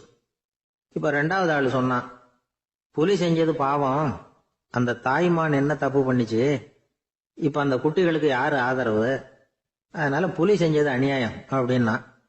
அவ்வளவுதான், அவனையும் கீழே தள்ளி விட்டுடுது அந்த விமானம். இந்த பதிலும் சரியில்லை அப்படின்னு ஆயிட்டுது. இப்ப 3வது ஆள் வந்தான். முதல்ல 2 பேரு கீழே விழுந்ததை பார்த்துக்கிட்டு இருந்தான். அதனால அவன் சொன்னான், ரெண்டுமே நியாயம்தாங்க, புலி இறை தேடினதும் இயற்கை, அதுக்கு மான் இரையானதும் இயற்கை, அதனால இதுல ஒன்றும் தப்பு இல்லைன்னா. அவ்வளவுதான், அவனையும் அந்த விமானம் கீழே பிடிச்சி தள்ளி விட்டுது. இப்ப 4வது ஆள் வந்தான். முனிவர் கேட்டார், நீயாவது சொல்லுப்பா, இந்த செயல்ல எது நியாயம்னார். அவன் தெளிவா பதில் சொன்னான். அதாவது என்ன சொன்னான்னா, எனக்கு தெரியல அப்படின்னா. அவனை விமானம் கீழே தள்ளல, சௌரியமா அழைச்சிட்டு போட்டுது. இவனும் பிரயாணம் சௌக்கியமா பண்ணானான். ஆக இதுதான் சரியான பதிலுங்கிறத முனிவர் உணர்த்தினார். இந்த கதையிலிருந்து நாம புரிஞ்சுக்க வேண்டியது என்னன்னா, இந்த உலகத்துல எவ்வளவோ காரியங்கள் நடக்குது, அதெல்லாம் ஏன் அப்படி நடக்குதுங்கிறதுக்கு எப்பேற்பட்ட பண்டிதராலும் பதில் சொல்ல முடியாது. தெரியாததை தெரியாதுன்னு ஒத்துக்கிட்டா வாழ்க்கை பிரயாணம் சுகமா இருக்கும். அதனால தேவையில்லாத விஷயங்களை புரிஞ்சுக்கிறதுக்கு நேரத்தை செலவு பண்ணிட்டு இருக்க கூடாது, வாழ்க்கையை குழப்பிக்க கூடாது. வாழ்க்கைக்கு தேவையானது என்னவோ அதை மட்டும் புரிஞ்சுக்கிட்டா போதும். இந்த காலத்து ஆள் ஒருத்தன் ஒரு பெரியவரை தேடி வந்தான். ஐயா, ஒரு சந்தேகம்னா. என்ன உன்னுடைய சந்தேகம்னார். பகுத்தறிவுன்னா என்ன, விதின்னா என்ன அப்படின்னு கேட்டான். இதுக்கு அவரு, இப்ப உன்னுடைய வலது கால தூக்குன்னார். தூக்கணும். சரி, இப்ப உன்னுடைய வலது கால கீழே இறக்காம உன்னுடைய இடது காலையும் தூக்குன்னார். தூக்கணும். பொத்துன்னு கீழே விழுந்துட்டான். பெரியவர் சொன்னார், உன்னால ஒரு காலை தூக்க முடிஞ்சுது, அதுதான் பகுத்தறிவு. 2 கால்களையும் ஒரே சமயத்துல தூக்குனா அடிபடும், அப்படிங்கிறது தான் விதி அப்படின்னு விளக்கம் கொடுத்தார். இவன் தன்னுடைய விதியை நொந்துகிட்டே இடுப்பை பிடிச்சுக்கிட்டு அங்கிருந்து நடந்து போயிட்டான். ஒரு ஊர்ல ஒரு பெரியவர் இருந்தார். ஒரு நாள் அவரை தேடி ஒருத்தர் வந்தார். ஐயா, நான் கடவுளை பரிபூர்ணமா நம்புறேன் அப்படின்னார். சரி, அந்த நம்பிக்கை உனக்கு எப்படி வந்ததுன்னு கேட்டார் இவர். அவர் சொல்ல ஆரம்பிச்சார், ஐயா, எனக்கு கல்யாணம் ஆகி 10 வருஷம் ஆச்சு, ஆனாலும் குழந்தை பாக்கியம் இல்லை. அதுக்கு என்ன காரணமா இருக்கும்னு நான் யோசனை பண்ணிட்டு இருந்தப்போ நண்பர் ஒருத்தர் ஒரு ஆலோசனை சொன்னார். உனக்கு மதப்பற்று இல்லை, எந்த கடவுளையுமே நம்ப மாட்டேங்கிற, அதுதான் காரணம். கடவுளை நம்பு, உனக்கு குழந்தை பாக்கியம் கிடைக்கும் அப்படின்னார். அவர் அப்படி சொன்னாரே தவிர எனக்கு சந்தேகம்தான். இருந்தாலும் அவர் சொன்னபடியும் நடந்துதான் பார்ப்போமே அப்படின்னு முடிவு பண்ணேன். கடவுளை நம்ப ஆரம்பிச்சேன். அந்த வருஷமே அழகான ஆண் குழந்தை பிறந்தது. எல்லாம் இறைவன் அருள் அப்படின்னார். இவர் இப்படி சொன்னதை கேட்டதும் அந்த பெரியவர் சொன்னார், நீ சொல்றதெல்லாம் சரிதான், இருந்தாலும் இந்த காலத்துல எந்த ஒரு காரியமா இருந்தாலும் அதை சோதனை செஞ்சு பார்த்துட்டு தான் ஒரு முடிவுக்கு சேர முடியும். அறிவுபூர்வமான முடிவு அதுவா தான் இருக்கும். அறிவியல் சோதனைகள் அப்படித்தான். ஒரு குறிப்பிட்ட விஷயத்தை பத்தி எத்தனை தடவை சோதனை பண்ணாலும் ஒரே முடிவு தான் கிடைக்கணும், அதுதான் சரியா இருக்கும். அதனால இப்ப மறுபடியும் ஒரு சோதனைன்னார். என்ன செய்யணும் அப்படின்னு கேட்டார் இவர். கடவுள்கிட்ட ஒரு பெண் குழந்தை வேணும்னு கேளு. முதல்ல ஆண் குழந்தைய கொடுத்தது மாதிரியே இப்போ ஒரு பெண் குழந்தையையும் கொடுக்கறாரா பார்க்கலாம் அப்படின்னார். சரின்னு சொல்லி இவர் அதே மாதிரி முயற்சி பண்ணினார். அதுக்கப்புறம் அவரு இந்த பெரியவர்கிட்ட வரவே இல்லை. கொஞ்ச காலம் கழிச்சு இவரே அவரை தேடிட்டு போய் கதவை தட்டினார். அவர் கதவை திறந்தார். என்ன ஆச்சு, கடவுள் கண் திறந்தாரா அப்படின்னு கேட்டார். அவரு, அந்த சமாச்சாரம்லாம் நமக்கு வேணாம் சார், முதல் தடவை அது ஏதோ தற்செயலா ஏற்பட்ட ஒரு சாதகம். இப்ப நீங்க 2வது தடவை சொன்ன பிறகு தினமும் கடவுளை வேண்டிக்கிட்டு தான் இருக்கிறேன், ஒன்னும் நடக்கல அப்படின்னார் ரொம்ப விரக்தியா. ஒரே ஒரு தோல்வியில உங்க நம்பிக்கையெல்லாம் பறந்து போயிடுது பாத்தீங்களா அப்படின்னார் அந்த பெரியவர். எல்லாம் நல்ல விதமா நடக்கிற வரைக்கும் நம்பிக்கை, எதிர்பார்த்தது தோல்வியில முடிஞ்சுட்டுதுன்னா அவநம்பிக்கை. மற்றவர்கள் பேர்ல வைக்கிற நம்பிக்கை எந்த நேரத்திலையும் விவகாரமாகி விடக்கூடிய சாத்தியம் உண்டு. நாம நம்பிக்கை வைக்க வேண்டியது நம்ம கிட்ட தான், நமக்குள்ள இருக்கிறார் கடவுள். எனவே நம்ம பேர்ல நாம வைக்கிற நம்பிக்கை தான் உண்மையான கடவுள் பக்தி. நிபந்தனையற்ற நம்பிக்கையா அது இருக்கணும். எல்லாம் நல்லபடியா நடந்துகிட்டு இருந்தா எந்த முட்டாளுக்கும் நம்பிக்கை வரத்தான் செய்யும் அப்படிங்கிறது ஒரு பெரியவர் கருத்து. தியானத்தின் மூலமா தான் உனக்குள்ள ஆழமா தோண்டுனா உன்னுடைய அடி ஆழத்துல நம்பிக்கை அப்படி ஊற்றெடுக்கும், அதை பார்க்க முடியும் அப்படிங்கிறது பெரியவர்கள் சிந்தனை. ஒரு குழந்தை அப்பாவை பார்த்து என்னப்பா பண்றேன்னு கேட்டுதான். பிரார்த்தனை பண்ணிட்டு இருக்கிறேன்னாராம் அப்பா. பிரார்த்தனை பண்ணுனா என்ன கிடைக்கும் அப்படின்னு கேட்டுதான் குழந்தை. எல்லாம் கிடைக்கும் அப்படின்னாராம் அப்பா. நீ வச்சிருக்கிறிய பேனா அது கூட கிடைக்குமான்னு கேட்டுதான் குழந்தை. கிடைக்குமேன்னு இருக்கார். அப்படின்னா அந்த பேனாவை என்கிட்ட கொடுத்துரு, நீ பிரார்த்தனை பண்ணி வேற பேனா வாங்கிக்கோ அப்படின்னு தான் அந்த குழந்தை. ஒரு நண்பர் ஆனந்தமா சிகரெட் பிடிச்சிக்கிட்டு இருந்தார். இந்த பழக்கத்தை விட்டுவிடுங்களேன் அப்படின்னு சொல்லி பார்த்தோம். விட்டுடலாம்னு தான் பாக்குறேன், ஆனா முடியலையேன்னார். மனசு வச்சா எல்லாம் முடியும் அப்படின்னும். அவர் கொஞ்ச நேரம் யோசனை பண்ணார். அப்புறம் சொன்னார், சரி சார், இதுதான் நான் பிடிக்கிற கடைசி சிகரெட் அப்படின்னு சொல்லி ரொம்ப அழுத்தமா புகையை உள்ளுக்கு இழுத்தார். அதுக்கப்புறம் அந்த துண்டு சிகரெட்டை வீசி எறிஞ்சுட்டார். ஒருத்தர் இது மாதிரி தீர்மானம் பண்ணி தன்னுடைய கடைசி சிகரெட்டை தூக்கி எறிஞ்சுட்டாருன்னா அது ஒரு பெரிய விஷயம்தான். அதுக்கு பிறகு அவர் உடம்புல படிப்படியா என்னென்ன மாற்றங்கள் நடக்கும் அப்படிங்கறத பத்தி ஒரு விவர பட்டியலே வெளியிட்டு இருக்கிறாங்க. அது என்ன விவரம் தெரியுமா? ஒருத்தர் புகைப்பிடிக்கிற பழக்கத்தை நிறுத்துறாருன்னு வச்சுங்க. அப்படி அவர் நிறுத்தின 20 நிமிடங்களுக்குள்ள உயர் ரத்த அழுத்தம், உடல் வெப்பம், நாடி துடிப்பு இதெல்லாம் சரியான நிலைமைக்கு வந்துருதான். 8 மணி நேரத்துக்குள்ள இந்த ஸ்மோக்கர்ஸ் பிரீத் அப்படிங்கிற தன்மை மறைஞ்சிருதான். ரத்தத்துல உள்ள கார்பன் மோனாக்சைடு அளவு குறையுதான், ஆக்சிஜன் அளவு கூடுதான், சரியான அளவுக்கு வந்துருதான். ஒருத்தர் கடைசி சிகரெட்டை தூக்கி எறிஞ்சுட்டாருன்னா 24 மணி நேரத்துக்குள்ள மாரடைப்பு ஏற்படுறதுக்கான வாய்ப்பு குறைஞ்சுடுதான். 48 மணி நேரத்துக்குள்ள உணர்வு நரம்புகளின் முனைப்பகுதிகள் மறுபடியும் ஒன்னு சேர்ந்துருதான். அதனால நாக்கு சுவை உணர்வு, மூக்கின் முகரும் சக்தி இதெல்லாம் மேம்படுதான், நல்ல நிலைமைக்கு வந்துருதான். சிகரெட்டை நிறுத்தின 3 நாளுக்குள்ள மூச்சு விடுறது சுலபமாயிடுதான். இப்படி அவங்க பட்டியல் நிறைய சொல்றாங்க. 2 அல்லது 3 மாசத்துக்குள்ள என்ன ஆகும் தெரியுமா? ரத்த ஓட்டம் மேம்படுது, நடக்கிறது சுலபமாயிடுது. நுரையீரல் கொள்ளளவு 30% அதிகரிக்குது. 1 இருந்து 9 மாசத்துக்குள்ள சுவாச குறைபாடுகள் நீங்குது. நுரையீரல்ல இருக்கக்கூடிய இந்த அசுத்தம் வடிகட்டும் திசுக்கள் சரியா வேலை செய்ய ஆரம்பிச்சிருது. 1 வருஷத்துக்குள்ள இந்த இதய அழுத்த நோய்க்கான வாய்ப்பு பாதியா குறைஞ்சிருது. இந்த சிகரெட்டை நிறுத்தின 5 வருஷத்துக்குள்ள ஒரு நாளைக்கு 1 பாக்கெட் சிகரெட் பிடிக்கிறவர்கள்ல நுரையீரல் புற்றுநோயினால சாகிறவர்கள் எண்ணிக்கை பாதியா குறைஞ்சிருது. புற்றுநோய் செல்கள் சீரமைக்கப்படுது. ஆக ஒருத்தர் புகைக்கிறத விட்டுணும்னு தீர்மானம் பண்ணி தன் கையில இருக்கிற சிகரெட்டை இதுதான் கடைசின்னு சொல்லி தூக்கி எறிஞ்சுட்டா அதுக்கப்புறம் படிப்படியா இவ்வளவு நன்மைகளும் மாற்றங்களும் ஏற்படுறதாக இந்த அமெரிக்கன் கேன்சர் சொசைட்டி தெரிவிச்சிருக்குது. அதனால புகைப்பழக்கம் உள்ளவங்க இதெல்லாம் கொஞ்சம் யோசிச்சு பார்த்து அந்த பழக்கத்தை விட்டு விடுறது ரொம்ப நல்லது. ஆனா அதையெல்லாம் நாம சொன்னா யாரு கேட்கறாங்க? என்னுடைய நண்பர் ஒருத்தர் புகைப்பழக்கம் உள்ளவர். அவர் என்கிட்ட சொன்னார், சார், சிகரெட் பிடிக்கிற பழக்கத்தை விட்டு விடுறது என்னை பொறுத்த வரைக்கும் ஒன்றும் பெரிய கஷ்டமான செயல் இல்லை, அது ரொம்ப சுலபம் அப்படின்னார். எப்படி சொல்றீங்கன்னு கேட்டேன். நான் ஏற்கனவே 20 தடவை அந்த பழக்கத்தை விட்டுருக்கேன் சார் அப்படின்னா. ஒரு ஊர்ல ஒரு குரு இருந்தார், ஜென் குரு. அவரை தேடிட்டு ஒரு மன்னர் வந்தார். வந்தவர் ஜப்பான் மன்னர். தோட்டக்கலையை பத்தி தெரிஞ்சிட்டு போறதுக்காக அவர் வந்தார். எப்படி தோட்டம் அமைக்கிறது அப்படிங்கறத பத்தி அந்த குரு விவரமா சொல்லி கொடுத்தாரு. 1 நாள் 2 நாள் இல்ல, 3 வருஷம் கத்து கொடுத்தார். அதுக்கப்புறம் சொன்னார், நான் கத்து கொடுத்துட்டேன், இனிமே நீங்க போகலாம், போய் தோட்டம் அமைக்கலாம், அதுதான் உங்களுக்கு பரிசை. தோட்டம் அமைச்ச பிறகு சொல்லி அனுப்புங்க, நான் பாக்குறேன். நீங்க இங்க என்னவெல்லாம் கத்துக்கிட்டீங்களோ அதையெல்லாம் அங்க செயல்முறையில செஞ்சு காட்டுங்க அப்படின்னு சொல்லி அனுப்பி வச்சார். மன்னர் போனார். அரண்மனைக்கு பக்கத்திலேயே ஒரு பெரிய தோட்டத்தை உண்டு பண்ணினார். அழகான மரங்களையும் செடிகளையும் உருவாக்கினாரு. கிட்டத்தட்ட 1000 தோட்டக்காரர்களை பயன்படுத்தி 3 வருஷங்கள் முயற்சி பண்ணி அந்த அழகான தோட்டத்தை உருவாக்கினார். குரு கிட்ட இருந்து செய்தி வந்தது, நாளைக்கு தோட்டத்தை பாக்குறேன் அப்படின்னு. மன்னர் உடனே சுறுசுறுப்பாயிட்டார். முதல் நாளே தோட்டத்தை சுத்தப்படுத்தினார். ராத்திரி பூரா யாரும் தூங்கல. எல்லாருக்கும் தோட்டத்தை ஒழுங்குபடுத்துற வேலை. அது அந்தந்த இடத்துல ஒழுங்கா இருக்குதா அப்படின்னு சரி பார்த்தாங்க. ஒரு தவறும் இல்லாத வகையில அதை ஒழுங்குபடுத்தினாங்க. மறுநாள் குரு வந்தார், தோட்டத்தை பார்த்தார். அவருக்கு கோபம் வந்துட்டுது. மன்னருக்கு ஆச்சரியம், எப்பவும் சிரிச்சுக்கிட்டே இருக்கிறவர் இப்ப எப்படி இருக்கிறாரே அப்படின்னு. மெதுவா குரு கிட்ட போய் எல்லாம் சரியா தானே இருக்குது அப்படின்னார். எல்லாம் சரிதான், ஆனாலும் எங்கே அந்த பொன்னிற காற்று அப்படின்னார். உதிர்ந்த இலைகள், பொன் மஞ்சள் நிற இலைகள் காற்றில் அப்படி புரண்டு ஓடுவதை நான் பார்க்க முடியவில்லையே அப்படின்னாராம். அது இல்லாம இந்த தோட்டம் உயிரோட்டம் உள்ளதா இருக்காது, இதுல பாடல் இல்லை, ஆடல் இல்லை, அதெல்லாம் இல்லாம இந்த தோட்டம் ரொம்பவும் செயற்கையா தெரியுதுன்னாராம். மன்னர் இப்பதான் யோசனை பண்ணார். கீழே கிடந்த காஞ்சி போன இலைகள் மட்டும் இல்ல, மரத்துல இருந்த காஞ்சி போன இலைகளையும் அப்புறப்படுத்தி சுத்தமா வச்சிருக்கிறார்.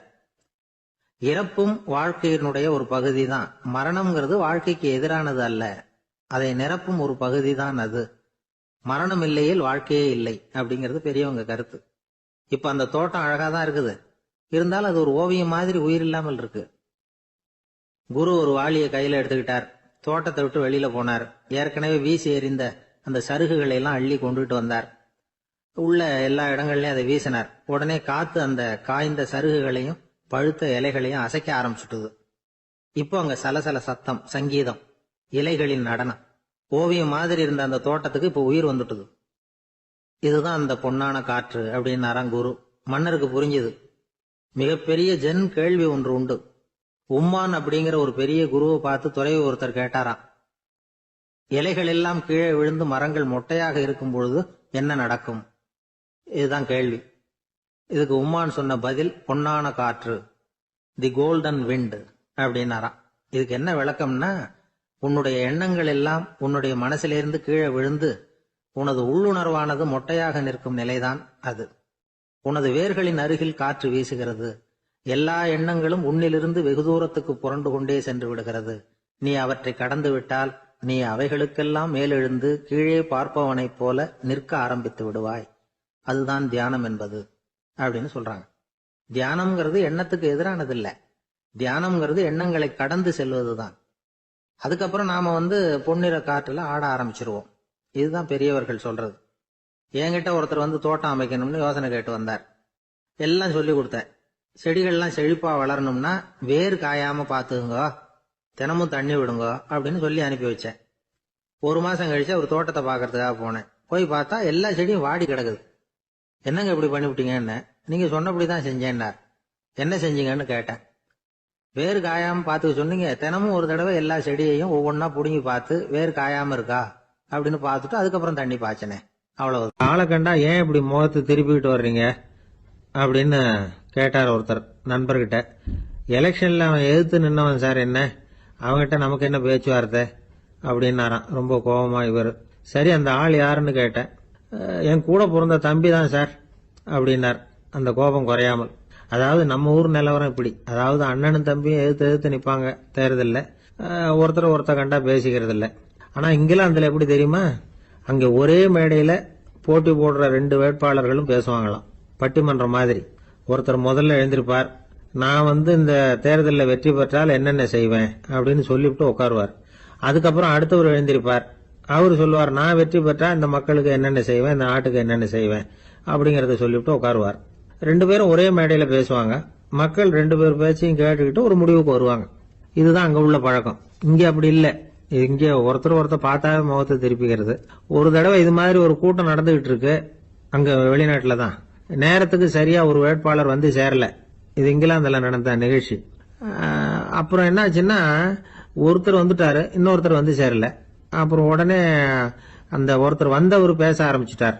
அதாவது அந்த இன்னொருத்தர் சார்பாவே பேசிட்டாராம். அதாவது அவர் வரல, நான் அவரு சார்பா நான் பேசிடுறேன்.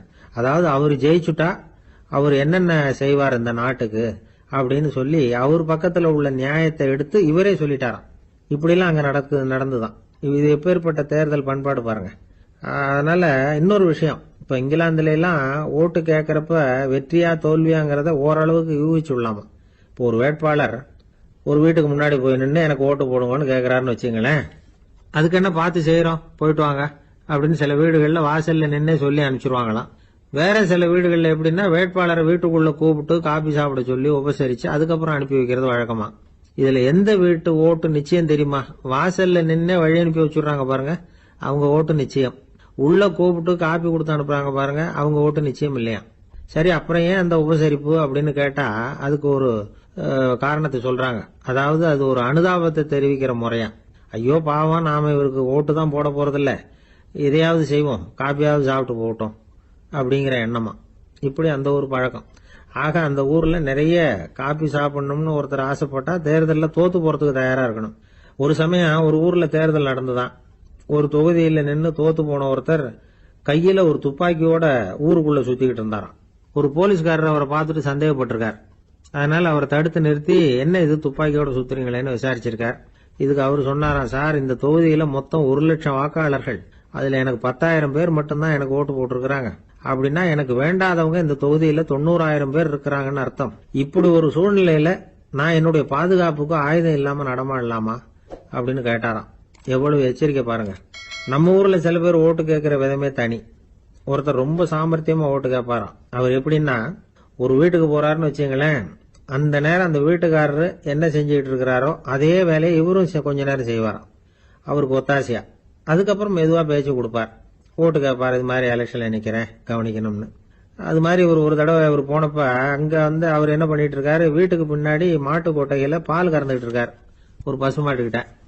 அந்த வீட்டுல இவர் ஓட்டு கேட்க போனவர் இவர் ஓடி போய் இன்னொரு சொம்பை எடுத்துக்கிட்டு அதே மாட்டுக்கு இன்னொரு பக்கம் போய் உட்காந்துக்கிட்டு இவரும் பால் கறக்க ஆரம்பிச்சிட்டார். எதிர உட்காந்துட்டு இருக்காரு அவரு, இவர் இந்த பக்கம் உட்காந்துருக்காரு. கீழே கொஞ்சம் குனிஞ்சு பார்த்தா ஒருத்தர் முகத்தை ஒருத்தர் பார்க்கலாம். கொஞ்ச நேரம் ஆனதுக்கு அப்புறம் இவர் மெதுவா அவர்கிட்ட பேச்சு கொடுத்தாராம். இது மாதிரி நான் எலெக்ஷன்ல நிக்கிறேன், நீங்க ஓட்டு போடணும், அதுக்காக தான் வந்தேன்னாராம். அது முடியாதுங்களேன்னாராம் அவரு. ஏன்னு கேட்டிருக்கார்.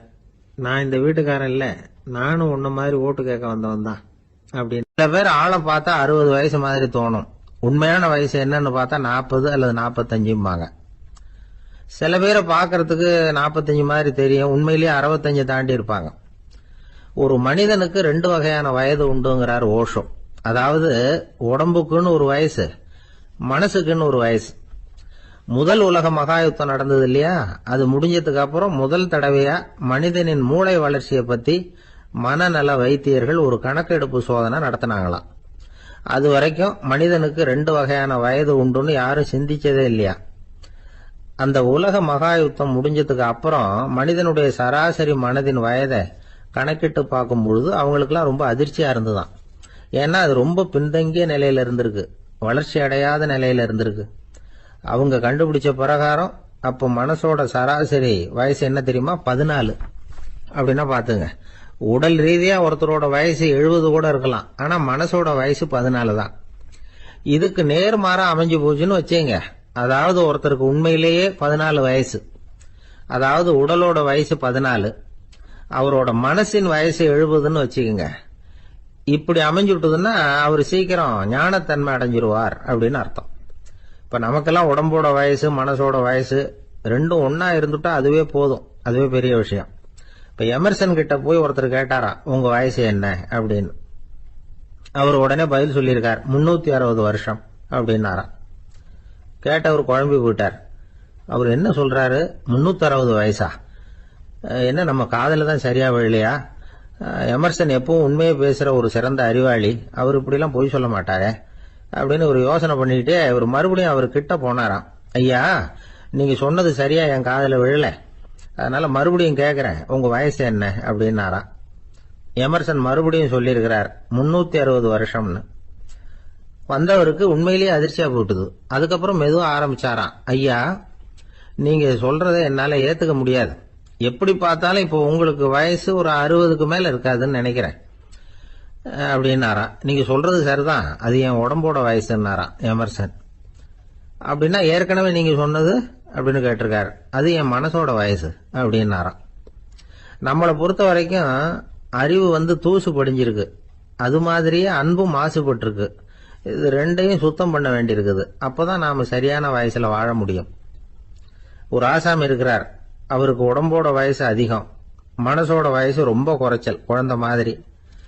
அவர் ஒரு ஆஸ்பத்திரியில படுத்திருக்கிறார். நர்சம்மா எல்லாருக்கும் மருந்து கொடுத்துட்டு போறாங்க. கொஞ்ச நேரம் கழிச்சு திரும்பி வந்தாங்க. அப்ப இவர் அந்த அம்மாவை கூப்பிட்டு சொல்றார், இத பாருங்க சிஸ்டர், நீங்க எல்லாருக்கும் சின்ன சின்ன மாத்திரையா கொடுத்துட்டு எனக்கு மட்டும் நீளமான மாத்திரையா கொடுத்துட்டீங்க, முழுங்கறதுக்கு ரொம்ப கஷ்டமா போச்சு, இனிமே எனக்கும் சின்ன மாத்திரையா கொடுங்க சிஸ்டர் அப்படின்னாராம். அந்த அம்மா உடனே அதிர்ச்சி ஆகி தலையில அடிச்சுக்கிட்டாங்களாம். நான் கஷ்டப்பட்டு மாத்திரையை முழுங்கினத்துக்கு நீங்க ஏமா தலையில தட்டிக்கிறீங்க அப்படின்னு கேட்டிருக்காரு இவர்.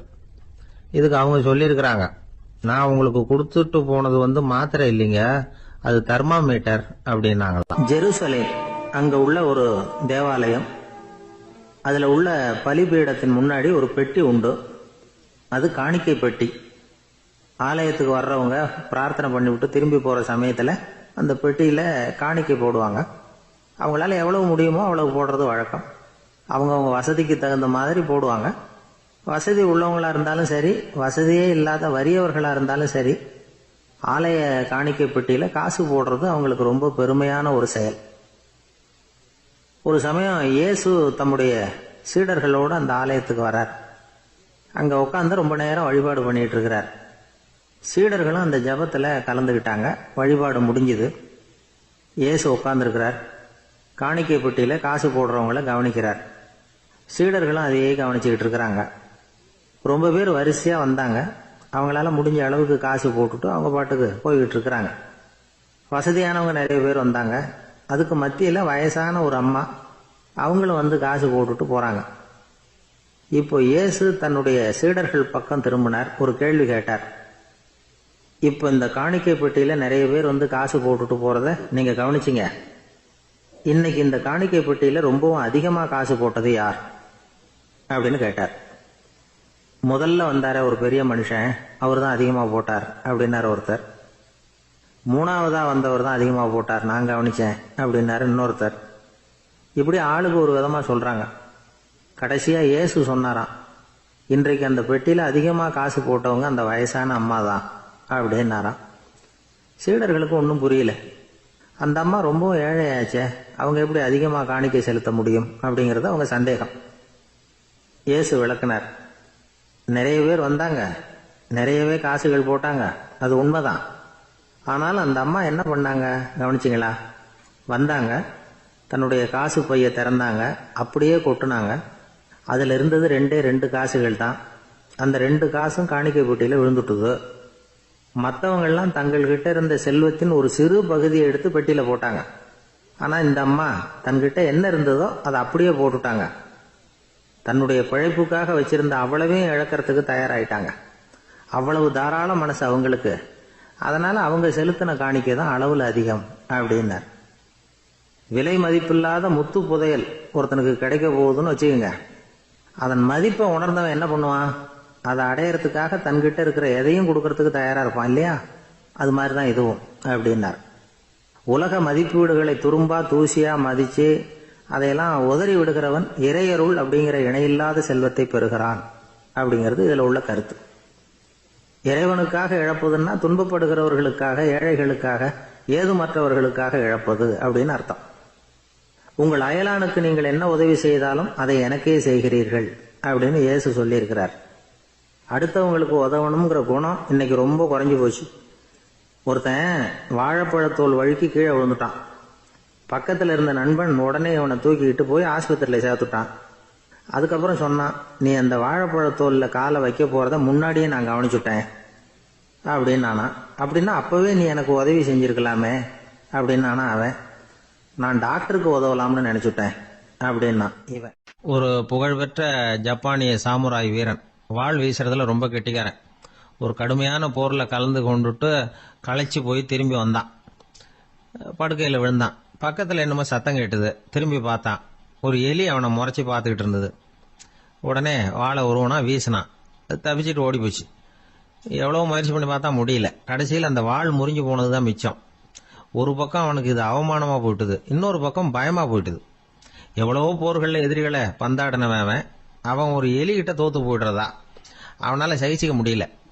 மனைவி கிட்ட சொன்னான் இப்படி நடந்துட்டுதுன்னு. அவன் சிரிச்சா.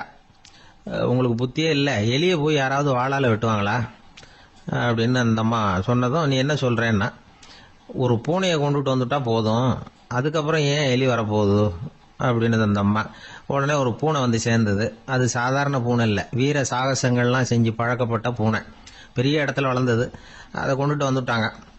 அந்த பூனை குறி பார்த்து எலி மேலே பாஞ்சுது.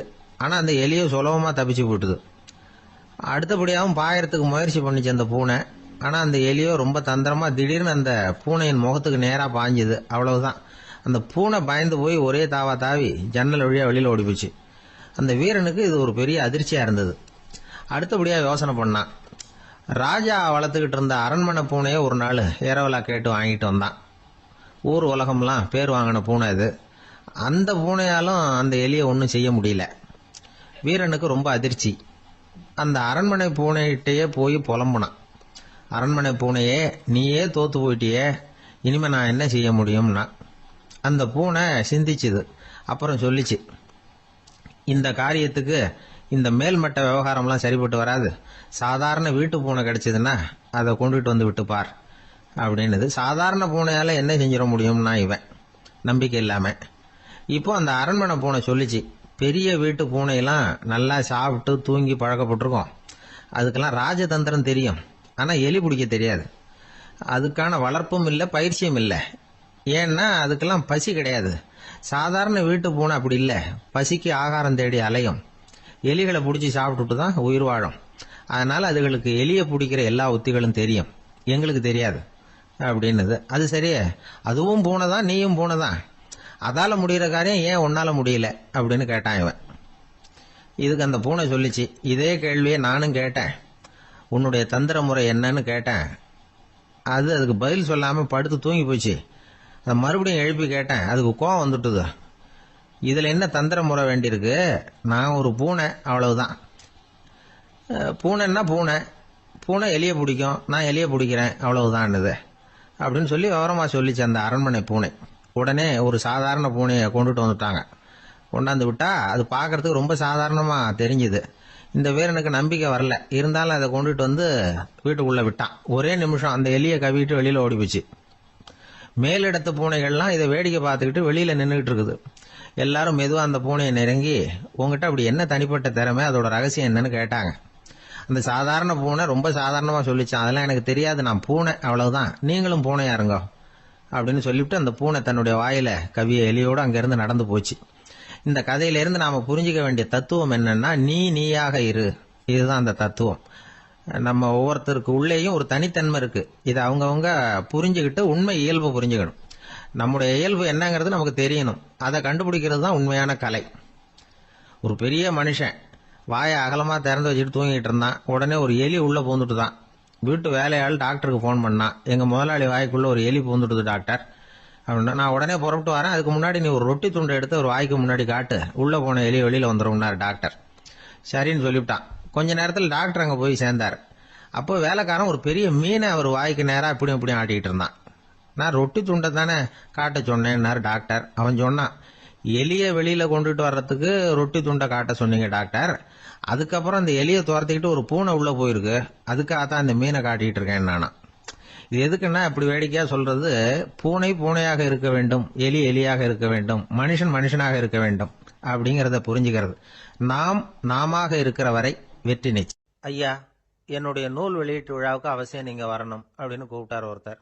எப்போ வரணும்னு கேட்டேன். அடுத்த வாரம்னார். சரி, புத்தகம் தயாராயிட்டுதா அப்படின்னு. நாளைக்கு தான் அச்சிக்க கொடுக்க போறேன்னார். என்னங்க இது, புத்தகம் அச்சிடுறதுக்கு முன்னாடியே அழைப்புதழை வந்து அச்சடிச்சு விட்டீங்களே அப்படின்னு கேட்டேன். அதனால என்னங்க, அந்த காலம் மாதிரியா போலாம், அச்சுக்கலை வந்து எவ்வளவோ முன்னேறியாச்சுங்க. Lino type, mono type, photo type, laser, இப்படி என்னென்னமோ வந்தாச்சு. இன்னைக்கு கொடுத்தா நாளைக்கே புத்தகம் தயார் அப்படின்னார். இப்படி இந்த அளவுக்கு முன்னேறி இருக்கிற இந்த அச்சுக்கலை ஆரம்பத்தில் எப்படி இருந்தது தெரியுமா? அந்த காலத்தில் காகிதம்னா என்னன்னே தெரியாது.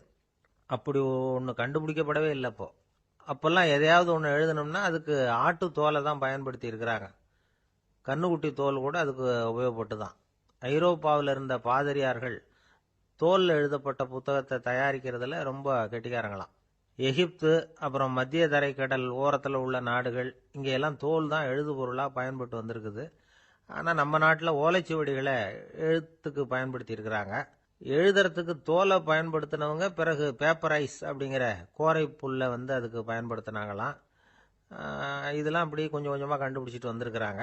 அந்த புல்லை வந்து கச்சிதமாக நறுக்க வேண்டியது, நல்லா பதப்படுத்த வேண்டியது, அதுக்கப்புறம் அதில் எழுத வேண்டியது, அவ்வளவுதான். பேப்பருங்கிற சொல்லே இந்த பேப்பைரஸ் அப்படிங்கிறதுலேருந்து வந்தது தான். அதுக்கப்புறம் தான் காகிதம் வந்தது. இதை முதல்ல சீன நாட்டில் தான் கண்டுபிடிச்சாங்க. அது வந்த பிறகு அச்சு எந்திரம் கண்டுபிடிக்க வேண்டிய அவசியம் ஏற்பட்டது. அதை கண்டுபிடிச்சவர் ஜெர்மானிய அறிவியல் அறிஞர் ஜான் கூட்டன்பர்க். அச்சு கலைக்கு அடித்தளம் அமைச்சவர் அவர் தான். ஜெர்மனியில் மெயின்ஸ் அப்படிங்கிற ஊரில் 1399 பிறந்தார். அவரோட மாமன் ஒருத்தர் உலோக வேலையில் வல்லவர். அவர்கிட்ட இந்த வேலையை கற்றுக்கிட்டார். அதோட வைர கற்களை பட்டை தீட்டுறதுலையும் ரொம்ப தேர்ச்சி பெற்றிருந்தார். இளம் வயசுலேயே சும்மா இருக்க மாட்டாராம். எதை செஞ்சாலும் அதை திறமையாக செய்வாராம். அவர் தான் முதல்ல மர அச்சு எழுத்துக்களை உருவாக்கினார். அது மேலே மை தடவி பிரதிகள் எடுத்தார். அதுக்கப்புறம் உலோக எழுத்துக்கள், முதல்ல காரியம், அப்புறம் இரும்பு, அப்புறம் கலப்பு உலோகம். பிறகு அச்சடிக்கிறதுக்கு எந்திரம் ஒன்றையும் உருவாக்கினார். முதல்ல பைபிள் அச்சடித்தார். 1468 அவர் இறந்து போனார். 16ஆம் நூற்றாண்டில் மேலை நாடுகளிலிருந்து மர எழுத்துக்களை கொண்டுகிட்டு தமிழ்நாட்டில் கிறிஸ்துவ நூல்களை அச்சிட்டாங்க. அப்பெல்லாம் அச்சகங்கள் போதிய அளவுக்கு இங்கே இல்லை. அதுக்கு என்ன காரணம்னா, இந்தியர்கள் அச்சகங்களை நடத்தக்கூடாது அப்படின்னு சட்டம். 1835 வரைக்கும் அந்த சட்டம் நடைமுறையில் இருந்தது. இந்த நிலைமையில் அங்கேயும் இங்கேயுமா 1-2 அச்சகங்கள் ஆரம்பமாச்சு. 1713 தரங்கம்பாடியில் லூத்தரன் மிஷன் அச்சகம், அதே ஆண்டில் சென்னையில் SPCK அச்சகம். இது ரெண்டும் தான் இந்தியாவில் முதல்ல தொடங்கப்பட்ட அச்சகங்கள். ஆட்டுத்தோல்லையும் ஓலைச்சுவடியிலையும் எழுதப்பட்ட எழுத்துக்கள் இன்னைக்கு எங்கேயோ போயிட்டுது. ஆனால் நம்ம ஊரில் எழுத்தாளர்கள் நிலைமை தான் ஒன்றும் சொல்லிக்கிறது மாதிரி இல்லை. நம்ம ஆள் ஒருத்தர் சொன்னார், சார், நான் சொந்தத்தில் ஒரு அச்சாபீஸ் வச்சுருந்தேன், இப்போவும் வச்சிருக்கிறேன். அதனால் என்னுடைய படைப்புகளை புத்தகமாக வெளியிடுறதுல எனக்கு ஒன்றும் கஷ்டம் இல்லை. வருஷத்துக்கு ஒரு புத்தகம் எழுதி வெளியிட்டுருவேன். 15 வருஷமாக இலக்கிய உலகத்துக்கு இப்படி சேவை செஞ்சுக்கிட்டு வர்றேன். ஆனால் இந்த வருஷம்தான் வாசகர்கள் எனக்கு பாராட்டு விழா நடத்தியிருக்கிறாங்க அப்படின்னார். இந்த வருஷம் அப்படி என்ன விசேஷம் அப்படின்னு கேட்டோம். இந்த வருஷம்தான் நான் எந்த புத்தகம் எழுதி வெளியிடாமல் இருந்தேன், அதுக்காகத்தான் எனக்கு இந்த பாராட்டு விழா அப்படின்னார். ஒரு நண்பர் இருக்கார். எப்போ பார்த்தாலும் கையில் ஒரு புத்தகம் இருக்கும். புத்தகம் இல்லாமல் எங்கேயும் புறப்பட மாட்டார். எதுக்காக இப்படி எடுத்துகிட்டு போகிறீங்க அப்படின்னு கேட்டால், எனக்கு இது ஒரு நல்ல நண்பன் மாதிரி. இந்த காலத்தில் எங்கே போனாலும் காத்திருக்க வேண்டியிருக்கு. அது மாதிரி சமயத்தில் நான் நண்பன் கூட பேசிக்கிட்டு இருப்பேன் அப்படிம்பாரான். ஒருத்தர் ஒரு பெரிய அரச பதவியில் இருந்தார். அவர் பதவியிலேருந்து இறங்க வேண்டிய சூழ்நிலை. அரசு கொடுத்துருந்த வீட்டை விட்டுட்டு வெளியில் வர்றார். வரும்பொழுது 2 கையிலையும் 2 பெட்டியை எடுத்துகிட்டு வந்தாராம். சார், உங்களுடைய உடைமைகள் அப்படின்னு கேட்குறாங்க அங்கே இருந்த ஊழியர்கள். இவர் தன்னுடைய கையில் இருக்கிற பெட்டியை காட்டி, இதுதான் என்னுடைய சொத்து அப்படின்னாராம். ஒரு பெட்டியில் அவருடைய உடைகள், இன்னொரு பெட்டியில் அவர் விரும்பி படிக்கிற புத்தகங்கள். அவ்வளவுதான். இதுதான் இருந்துதான். புத்தகம் படிக்கிறது மனசுக்கு நல்லதுங்கிறது நமக்கு தெரியும். புத்தக வாசிப்பு உடம்புக்கும் நல்லதுங்கிறாங்க. அது நமக்கு ஆச்சரியமாக தான் இருக்குது. ஒரு நபர் ஒரு வருஷத்தில் சராசரியா 2000 பக்கங்களை படிச்சிருக்கணுமா, யுனெஸ்கோ பரிந்துரை. ஆனால் நம்ம நாட்டில் நாம் சராசரியாக படிக்கிறது 32 பக்கங்கள். அவ்வளவுதான். இவ்வளவுக்கு நம்ம நாட்டில் 6000த்துக்கும் மேற்பட்ட நாளேடுகள், 2000த்துக்கும் மேற்பட்ட இதழ்கள், மலர்கள், இவ்வளவு இருந்தும் சரியாக வரல. இந்த உலகத்தில் முதல் நூலகம் எங்கே எப்போ ஆரம்பமாச்சு தெரியுமா? கிமு 2500ஆம் ஆண்டில் அது ஆரம்பமாயிருக்குது. பாபிலோனியாவில் அமில் அணு அப்படிங்கிற அரசன் தான் நூலகத்தை உருவாக்கி இருக்கிறான். அப்போல்லாம் தாள் கிடையாது, களிமண் தான். களிமண் பலகைகளில் எழுதி அதை தொகுத்து அப்படியே நூலாக்கி அதை நூலகத்தில் வச்சுருப்பாங்களாம். அரசருடைய நூலகத்தில் 1000த்துக்கும் மேற்பட்ட நூல்கள் இருந்ததாக வரலாற்று குறிப்பு இருக்குது. அது மட்டும் இல்லை, அந்த நூலகத்தில் பொருள் வாரியாக, அதாவது சப்ஜெக்ட் வாரியாக புத்தகங்களை வகைப்படுத்தி வச்சுருந்தாங்களாம். அதில் மிச்சம் இருந்த ஒரு 25 களிமண் பலகை புத்தகங்கள் இன்னைக்கும் பிரிட்டிஷ் அருங்காட்சியகத்தில் இருக்குதான். அச்சு தாள் இதெல்லாம் ஏற்பட்டதுக்கு அப்புறம் அமைக்கப்பட்டது தான் பிரான்சில் இருக்கக்கூடிய பாரிஸ் நூலகம். 1480 பிரெஞ்சு மன்னர் 11ஆம் லூயி இந்த நூலகத்தை அமைச்சாராம். ஆனால் அப்பெல்லாம் அரசர்கள் மட்டும்தான் நூலகத்தை பயன்படுத்த முடியுமா. அதுக்கப்புறம் 17ஆம் நூற்றாண்டில் இந்த முறை மாறி பொதுமக்கள் அங்கே போகலாம், படிக்கலாம் அப்படிங்கிற நிலைமை வந்துதான். போட்லியன் நூலகம் அப்படின்னு அதுக்கு பேர், பாரிஸ் நகரத்தில் இருக்குது. அங்கே தான் நூல்களின் பட்டியல் தயாரிப்பு பணி ஆரம்பமாச்சு. கல்வி வளர்ச்சியையும் நூலகத்தையும் இணைச்சவர் நெப்போலியன் போனபார்ட். முன்பணம் செலுத்தி புத்தகத்தை படிக்கிற முறையையும் அவர் தான் கொண்டுட்டு வந்தாராம். மக்கள்கிட்ட வசூலிக்கிற வரியின் ஒரு பகுதியை நூலகத்துக்கு பயன்படுத்தினவரும் அவர் தானா. நெப்போலியன் நூலகத்தில் உலகத்தில் உள்ள எல்லா மொழி நூல்களும் இருக்குதான். அங்கே ஒரு தமிழ் நூலும் இருந்திருக்குது. அது என்னன்னா கம்பராமாயணம். சோவியத் யூனியனுக்கு படையெடுத்து போனப்போ அங்கேருந்து லட்சக்கணக்கான புத்தகங்களை இந்த பனிச்சறுக்கு வாகனங்கள் இருக்குல்ல அதில் கொண்டுகிட்டு வந்ததாக வரலாறு. அடுத்தபடியாக குறிப்பிட்டு சொல்லத்தக்க நூலகம் எதுன்னா பிரிட்டிஷ் நூலகம். மிக பழைய கையெழுத்து பிரதியெல்லாம் கூட அங்கே இருக்குது. 1753 ஆரம்பமாச்சு. அதில் உள்ள நூல்களை வரிசையாக அடுக்கினா 180 கிலோமீட்டர் நீளத்துக்கு வருமா. மிகப்பெரிய நூலகம் அமெரிக்க தலைநகர் வாஷிங்டனில் இருக்குதான்.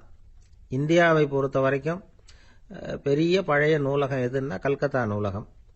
எல்லா இந்திய மொழி நூல்களும் இங்கே உண்டு. மகாகவி பாரதியார் நடத்தின இந்தியாங்கிற இதழின் எல்லா பிரதிகளும் அங்கே பாதுகாப்பாக இருக்குது. படிக்கும் பழக்கம் இங்கே வளர வேண்டியிருக்குது. ஒருத்தர்கிட்ட ஒரு புஸ்தகத்தை கொடுத்து விமர்சனம் எழுத சொல்லியிருந்தாங்க. கொஞ்ச நாள் கழித்து அவரை போய் பார்த்து, என்னங்க புஸ்தகத்தை படித்து பார்த்தீங்களா அப்படின்னு கேட்டாங்களாம். இதுக்கு அவர் சொல்லியிருக்கிறார், இன்னும் நான் படித்து பார்க்கலிங்க, இப்போ தானே விமர்சனமே எழுதி முடிச்சிருக்கிறேன், இனிமே தான் படிக்கணும் அப்படின்னாராம். ஒருத்தர் அவசரமாக போய்கிட்டு இருந்தார். எங்கே போய்கிட்டு இருக்கீங்க அப்படின்னு கேட்டார் ஒரு பெரியவர். கடைக்கு போகிறேன் சார், சாமான் வாங்கறதுக்கு அப்படின்னார். அங்கே போகிறதுக்கு முன்னாடி தெரிஞ்சிக்க வேண்டியதெல்லாம் தெரிஞ்சுக்கிட்டீங்களா அப்படின்னு கேட்டார் பெரியவர். கடைக்கு போய் காசை கொடுத்து ஒரு பொருளை வாங்கிட்டு வரப்போகிறோம், இதில் தெரிஞ்சிக்க வேண்டியது என்ன இருக்குது அப்படின்னார் அலட்சியமா. இப்போ அந்த பெரியவர் பேச ஆரம்பித்தார். இந்த உலகத்தில் எந்த ஒரு செயலில் இறங்குறப்போவும் நாம் நல்லா ஆலோசனை பண்ண வேண்டிய விஷயம் 5 அப்படின்னார். உதாரணமாக, ஒருத்தன் கடைக்கு போய் ஏதோ ஒரு பொருளை வாங்கிட்டு வர போகிறான்னு வச்சுக்கோங்களேன். அப்போ கூட அவன் 5 விஷயங்களை பற்றி தெரிஞ்சுக்க வேண்டியிருக்குது அப்படிங்கிறார் அவர். முதல்ல அந்த பொருள் எப்படிப்பட்டது அப்படிங்கிறத தெரிஞ்சுக்கணும். ரெண்டாவதாக தன்னை பற்றியும் தெரிஞ்சுக்கணும். அப்போ தான் அந்த பொருள் தனக்கு தேவையா இல்லையா அப்படிங்கிறத புரிஞ்சுக்க முடியும். மூணாவதாக தெரிஞ்சுக்க வேண்டியது ஒன்று இருக்குது. அது என்னன்னா, அந்த பொருளை அடையறதுக்கு வழி என்ன அப்படிங்கிறத தெரிஞ்சுக்கணும். அதாவது எவ்வளவு பணம் கொடுத்தா அது கிடைக்கும், இது மாதிரியான விஷயங்கள். நாலாவதா, அந்த பொருளை அடையிறது மூலமாக நாம் அடையக்கூடிய பயன் என்ன அப்படிங்கிறதையும் உணரணும். அஞ்சாவது, அந்த பொருளை அடையிறதுல இருக்கக்கூடிய தடை எது அப்படிங்கிறதையும் நாம் தெரிஞ்சுக்கணும். பெரியவர் பேசுறது ஏதோ தத்துவம் மாதிரி தெரியுது இல்லையா? தத்துவம் தான். அதாவது இப்படி உலகியல் வாழ்க்கையில் சின்ன சின்ன விஷயங்கள்லேயே நாம் 5 விஷயங்களை தெரிஞ்சுக்க வேண்டியிருக்குது. அது ரொம்ப அவசியமாக இருக்குது. பேரின்ப நிலைன்னு சொல்கிறாங்கல்ல, அது மாதிரி பெரிய சமாச்சாரங்கள்லேயும் இந்த 5 விஷயங்களை நாம் தெரிஞ்சுக்க வேண்டியிருக்குது. அதுக்கு பேர் என்னன்னா அர்த்த பஞ்சகம். வைணவ சமயத்தில் அர்த்த பஞ்சகம்ங்கிறது ரொம்ப பெரிய விஷயம். கடைக்கு போகிறது மாதிரி கடவுளை பார்க்க போகிறப்போ நாம் 5 விஷயங்களை தெரிஞ்சுக்கணுமா. முதல்ல பரம்பொருள் அப்படிங்கிறது என்ன, அதோட தன்மைகள் என்ன, இதை தெரிஞ்சுக்கணும். இதுக்கு பேர் என்னன்னா பரமாத்ம ஸ்வரூபம் அப்படின்னு பேர். ரெண்டாவது, நாம யாரு, நம்மோட தன்மை என்ன அப்படிங்கிறத தெரிஞ்சுக்கணும். நான் யாருன்னு எனக்கே தெரியலங்கிறப்போ இதை நான் சொல்றேன்னு இது என்னுடையதுன்னு சொல்றது தப்பு தானே. அப்புறம் மூணாவது விஷயம், பரம்பொருளை நாம் அடையறதுக்கு வழி எது, இது தெரிஞ்சுக்கணும். இது உபாய ஸ்வரூபம் அப்படின்னு பேர். நாலாவது விஷயம், நாம் அடைய வேண்டிய பயன்கள் என்ன அப்படிங்கிறத தெரிஞ்சுக்கிறது. இதுக்கு புருஷார்த்தம் அப்படின்னு பேர். அஞ்சாவது, அந்த பயனை அடைய விடாமல் தடுக்கிற தடைகள் யாவை அப்படிங்கிறத தெரிஞ்சுக்கிறது. இது விரோதி ஸ்வரூபம். இதைத்தான் தடையியல் அப்படின்னு சொல்றாங்க. அதாவது பரமாத்மாவை பற்றிய அறிவு, ஜீவாத்மாவை பற்றிய அறிவு, உபாயம் பற்றிய அறிவு, புருஷார்த்தம் பற்றிய அறிவு, இந்த 4 அறிவுக்கும் எதிரடையா, அதாவது அதையெல்லாம் தப்பா புரிஞ்சுக்கிறதால உண்டாகக்கூடிய அறிவு விரோதி ஸ்வரூபம். என்ன இது தகவலில் ஏதாவது கதை சொல்லுவீங்கன்னு பார்த்தா ஏதோ தத்துவம் பேசிக்கிட்டு இருக்கிறீங்களே அப்படின்னு நினைக்கலாம். இதுவும் தெரிஞ்சுக்க வேண்டிய ஒரு பெரிய விஷயந்தான். காதில் போட்டு வச்சா எப்போவாவது உபயோகப்படும். என்னுடைய நண்பர் ஒருத்தர் ஒரு நாள் என்கிட்ட சொன்னார், சார், அடுத்த மாதம் தஞ்சாவூரில் ஒரு கல்யாணம், போகிறதா வேண்டாமா அப்படின்னு ஒரே குழப்பமா இருக்கு அப்படின்னார். நான் உடனே இந்த அர்த்த பஞ்சக உபதேசம் பண்ண ஆரம்பித்தேன். அவர் எல்லாத்தையும் பொறுமையாக கேட்டுவிட்டு, சரி சார், நான் போகிறதுன்னு முடிவு பண்ணிவிட்டேன்னார். எப்படி இந்த முடிவுக்கு வந்தீங்க அப்படின்னு கேட்டேன். அவர் சொன்னார், சார், அந்த 2வது பாயிண்ட் ஒன்று சொன்னீங்களே, அதை புரிஞ்சுக்கிட்டதுக்கு அப்புறம்தான் இந்த முடிவுக்கு வந்தேன் அப்படின்னார். என்ன ரெண்டாவது பாயிண்ட்னு? அதாவது தன்னை பற்றி புரிஞ்சுக்கணும் அப்படின்னு சொன்னீங்க. உடனே என்னை பற்றி புரிஞ்சுக்கிட்டேன். நான் யாருங்கிறது எனக்கு தெரிஞ்சுது. உடனே போகிறது தான் நல்லதுன்னு முடிவு பண்ணிவிட்டேன்னார். நீங்கள் யாருன்னு கேட்டேன். நான் தான் சார் அந்த கல்யாணத்தில் தாலி கட்ட வேண்டிய மாப்பிள்ளை அப்படின்னார். 9வது பாடல். தூமணி மாடத்து சுற்றும் விளக்கெரிய தூபம் கமழ துயிலணை மேல் கண் வளரும் மாமன் மகளே, மணிக்கதவும் தாழ்த்திரவாய் மாமீர் அவளை எழுப்பீரோ, உன்மகள்தான் ஊமையோ அன்றிச் செவிடோ அனந்தலோ ஏமப் பெருந்துயில் மந்திரப்பட்டாளோ, மாமாயன் மாதவன் வைகுந்தன் என்றென்று நாமும் பலவும் நவின்றேலோர் எம்பாவாய்.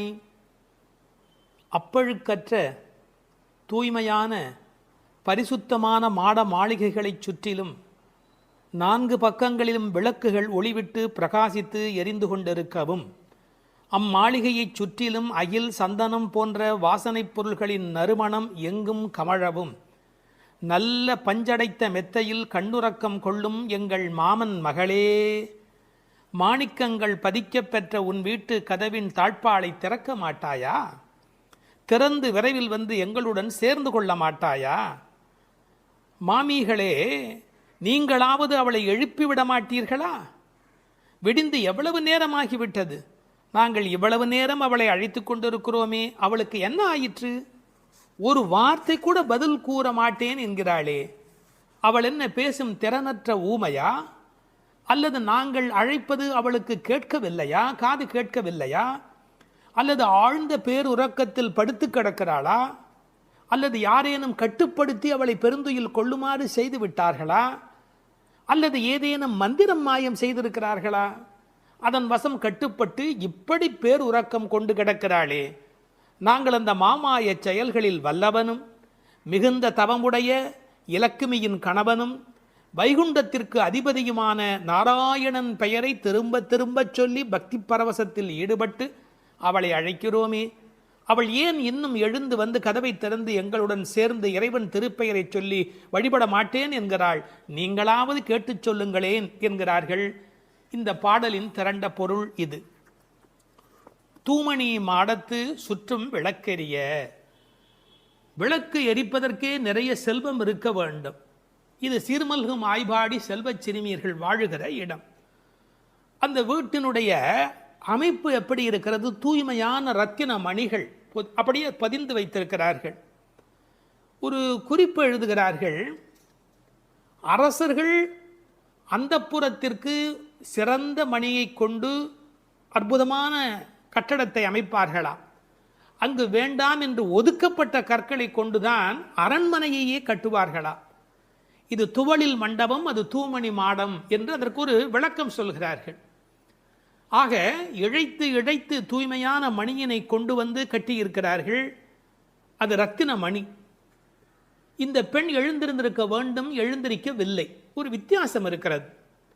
ஒரு குடும்பம் விழிப்பதற்கு முன்பு விழிக்க வேண்டியவள் அந்த வீட்டில் இருக்கிற பெண். ஏனென்றால் ஆண் எழுந்தால் அவனை மட்டும்தான் சுத்தம் செய்து கொள்கிறார். பெண் எழுந்தால் அந்த வீடே சுத்தமாகிறது என்று ஒரு பொன்மொழி சொல்வார்கள். எனவே ஒரு பெண்ணாகி இருக்கிறவள் இப்படி உறங்கிக் கொண்டிருக்கலாமா? தூமணி மாடத்து சுற்றும் விளக்கெரிய. 4 புறங்களிலும் நல்ல விளக்கு எரிந்து கொண்டிருக்கிறது. அது மட்டுமல்ல, அகில் சந்தனம் போன்ற நறுமண புகை வீசுகிறது. தூபம் கமழ, செல்வச் செழிப்பு. துயிலணை மேல் கண் வளரும். அது தூங்குவதற்காகவே அமைக்கப்பட்டிருக்கிற ஒரு பெரிய மெத்தை. அதாவது அந்த மெத்தையை பார்த்தாலேயே வா வா வா வந்து படு என்று அழைப்பதை போல 5 விதமான சிறப்புகள் அமைந்திருக்கக்கூடிய பஞ்சனை அது. அதில் அழகு இருக்கிறது, மென்மை இருக்கிறது, குளிர்ச்சி இருக்கிறது, சுகம் இருக்கிறது. அப்படிப்பட்ட அருமையான அந்த பஞ்சனையின் மீது அவள் படுத்திருக்கிறாள். தமிழிலே தூங்குகிறார்கள் என்று சொல்ல மாட்டார்கள், கண்வளராய் என்று சொல்வார்கள், மங்களம் கருதி. ஏன்னால் தூங்கிவிட்டார் என்றால் அமங்கலமாகிவிடுமே என்பதற்காக கண்வளராய் என்று சொல்லை பயன்படுத்துவது வழக்கம். சின்ன வயதிலிருந்து குழந்தை கண் வளருது என்று ஒரு வார்த்தை சொல்வார்கள். அதில் ஒரு விஞ்ஞான குறிப்பே இருக்கிறது. உண்மையிலேயே கர்ப்பத்தில் குழந்தை தூங்குவதால் தான் வளருகிறது. அது ஒரு 10 மாத காலம் தாயின் கர்ப்பத்தில் கண் திறக்காது. கண் திறந்து விட்டால் ஊமை, அது விதவிதமான குறைபாடு உடைய ஊனமான குழந்தையா வந்து பிறக்கும் என்று விஞ்ஞான குறிப்பு இருக்கிறது. அந்த குழந்தை கண்களை மூடிக்கொண்டு தூங்கிக் கொண்டே இருக்கும். அதில் என்ன ஆச்சரியம் என்று கேட்டால், அப்போதான் அது வளருகிறது. ஒரு புள்ளியிலிருந்து ஒரு குழந்தையாக முழுமையாக வளருகிறது. அந்த கண் வளருதல் என்பதிலே தூங்கும் போது வளர்ச்சி நிகழ்கிறது என்கின்ற ஒரு குறிப்பு இருக்கிறது. மனிதனுக்கு கூட தூக்கம் அவசியம். ஏன்னா உடம்பில் இருக்கிற செல்கள் தங்களை புதுப்பித்துக் கொள்வதற்கு மனிதன் தூங்க வேண்டி இருக்கிறது. அடுத்து உறவு சொல்லி அழைக்கிறாள். மாமன் மகளே. இவள் அந்தணகுல பெண் என்றாலும் ஆயர் குலமகளாக ஆகும் விருப்பத்தின் காரணமாக ஒரு சம்பந்தத்தை ஏற்படுத்தி கொள்கிறாளாம். இதை உரையாசிரியர்கள் எழுதும் போது ஒரு அழகான வாக்கியமாக குறிப்பிடுகிறார்கள். திருவாய்ப்பாடியிலே ஒரு பிரகிருதி சம்பந்தம் தனக்கு உஜ்ஜீவன ஹேதுவாக ஆண்டாள் ஆசைப்பட்டபடி, அழகிய மணவாள பெருமாள் நாயனாருடைய வியாக்கியானத்திலே திருவாய்ப்பாடியிலே ஒரு பிரகிருதி சம்பந்தம் தனக்கு உஜ்ஜீவன ஹேதுவாக ஆண்டாள் ஆசைப்பட்டபடி மாமன் மகளே என்று உறவு சொல்லி அவள் அழைக்கிறாள். மணிக்கதவம் தாழ்த்திரவாய். அது உள்ளிருப்பது வெளியே தெரியும்படி அமைக்கப்பட்டிருக்கிற ஒரு வீடு. அவள் எப்படி தூங்குகிறாள் என்பது கூட வெளியே தெரிகிறது. அந்த கட்டில், அந்த மெத்தை, அந்த விளக்கு எரிகிறது. இந்த பாடலே மிக ரசமான ஒரு பாடல். திருப்பாவையில் 30 பாட்டு அழகு என்று சொன்னால் இந்த பாட்டுக்கு என்று தனியான ஒரு ரசனை உலகத்தில் தனியான ஒரு கூட்டமே உண்டு. மணிக்கதவம் தாழ்த்திரவாய், நீ வந்து திற. ஏன்னா எழுந்து வந்து திறக்கிற போது நாங்களா திறந்து கொண்டு உள்ள வந்தால் அது மரியாதையாக இருக்காது ஒரு வீட்டுக்குள்ளே. நீ வந்து திற. ஆனால் அவள் அசைவதாக தெரியவில்லை. அவளுடைய அம்மா எழுந்து விட்டாள். அவள் மற்ற வேலைகள் பார்த்து கொண்டிருக்கிறாள். அதனால உறவு சொல்லி அவளை அழைக்கிறார்கள். மாமீர், அவளை எழுப்பீரோ? நீங்கள் அவளை எழுப்பிவிடக்கூடாதா? அப்படி தூங்கி கொண்டிருக்கிறாளே. உன் மகள்தான் தன்னுடைய தோழியினுடைய தாயை பார்த்து சொல்கிறாள், உன் மகள்தான் ஊமையோ அன்று செவிடோ. என்ன பொருள் தெரியுமா? பேச்சு வராதவர்கள் என்று பொருள் அல்ல. ஊமை என்ற சொல்லுக்கு இறை நாமம் சொல்லாதவர் என்று பொருள் என்று எழுதுகிறார்.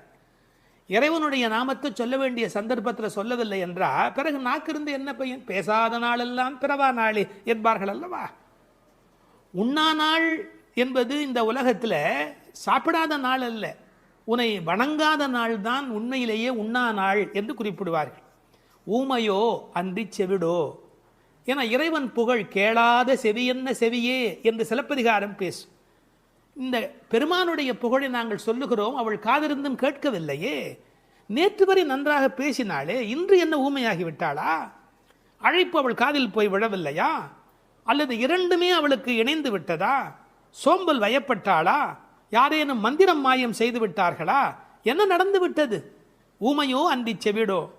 மாமாயன் மாதவன் வைகுந்தன் என்றென்று நாமும் பலவும் நவீன்றேலோர் எம்பாவாய். ஏன்னா மந்திர துயில் பட்டாளே.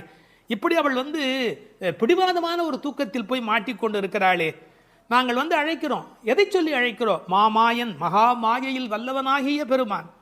மாதவன் நம்முடைய சாதாரண தவம் அல்ல, எல்லா தவங்களுக்கும் அப்பாற்பட்ட பெரும்பொருள்.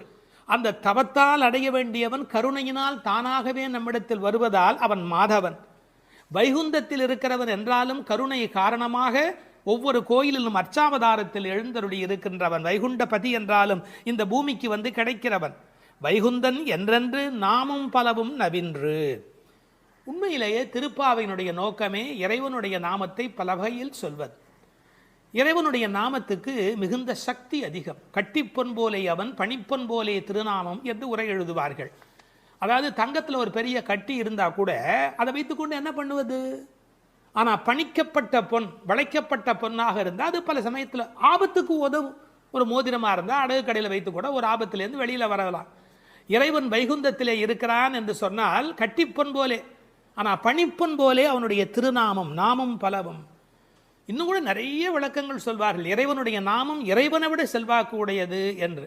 ஒரு வங்கிக்கு போகிறோம், செக்கில் கையெழுத்து போட்டு கொடுத்தா நம்ம கையெழுத்துக்கு தான் அதிக பலம் இருக்குமே ஒழிய நாமே போய் நின்று கொண்டு பணம் கொடுன்னு கேட்டால் கூட கொடுக்கறதுக்கு யோசிப்பா. எப்படி கொடுப்பார்கள்?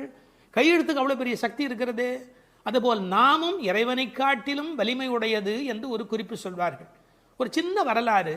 காஞ்சி மகா சுவாமிகள் உடல்நல குறைவு மாதிரி ஜுரத்தில் இருக்கிறார்கள். மருத்துவர் வர சொன்னார்கள்.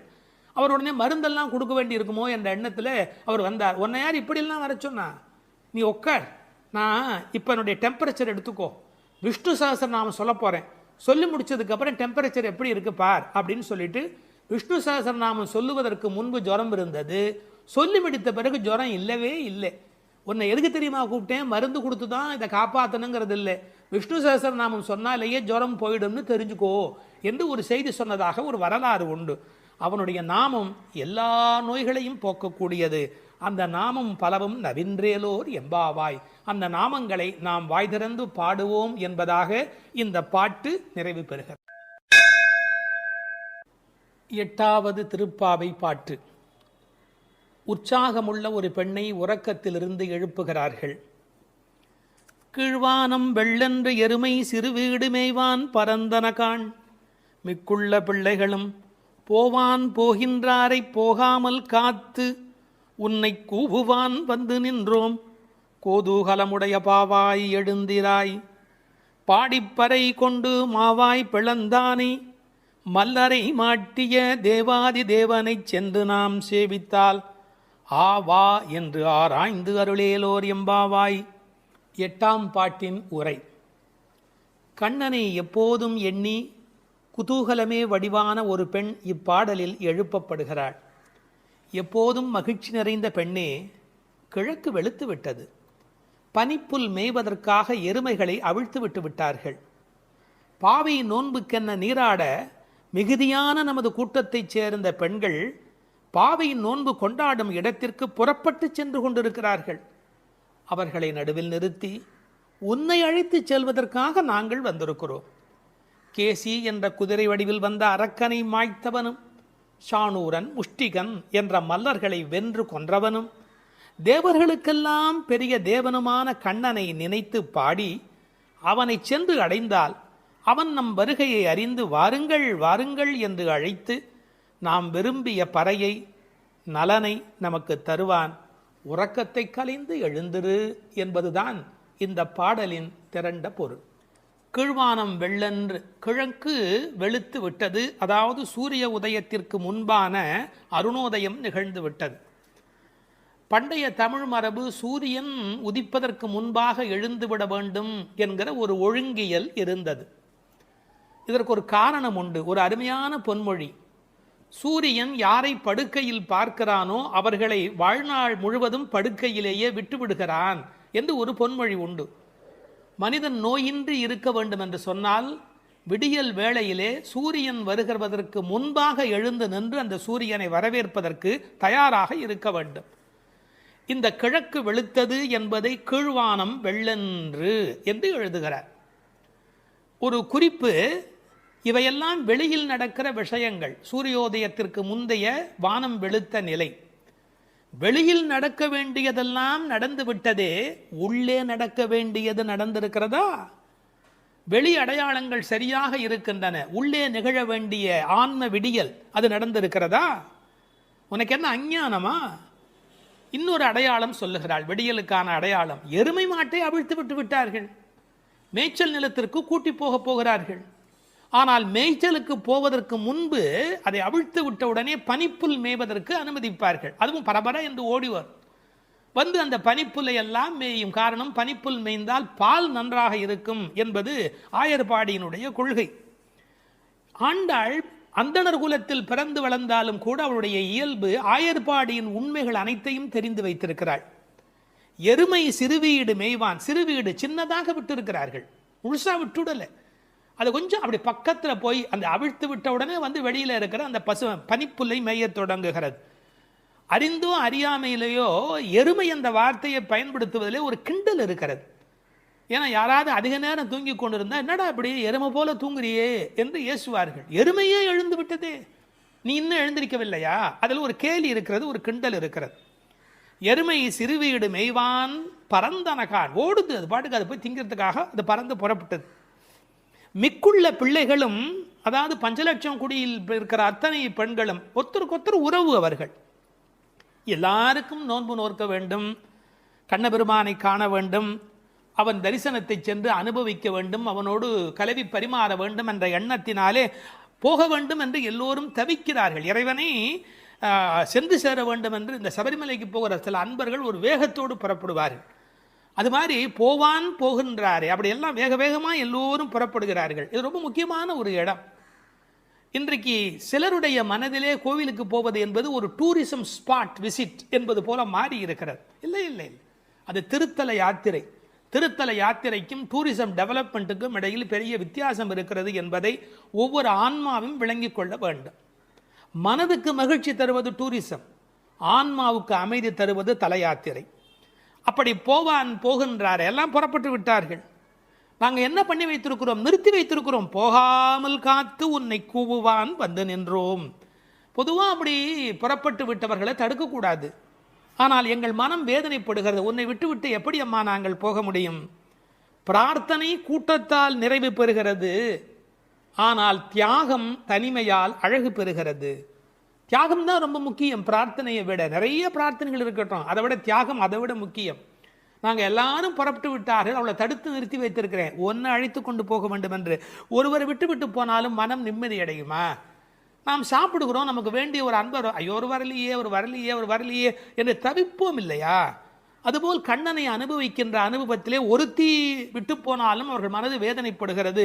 அதனால் போகின்றாரே போகாமல் காத்து உன்னை கூவுவான் வந்து, உன்னை கூப்பிடுவதற்காக வந்து நிற்கிறோம். ஒரு அழகான வார்த்தை நான் படித்தது, காத்திருப்பதற்கு அதிக பொறுப்பு வேண்டும்.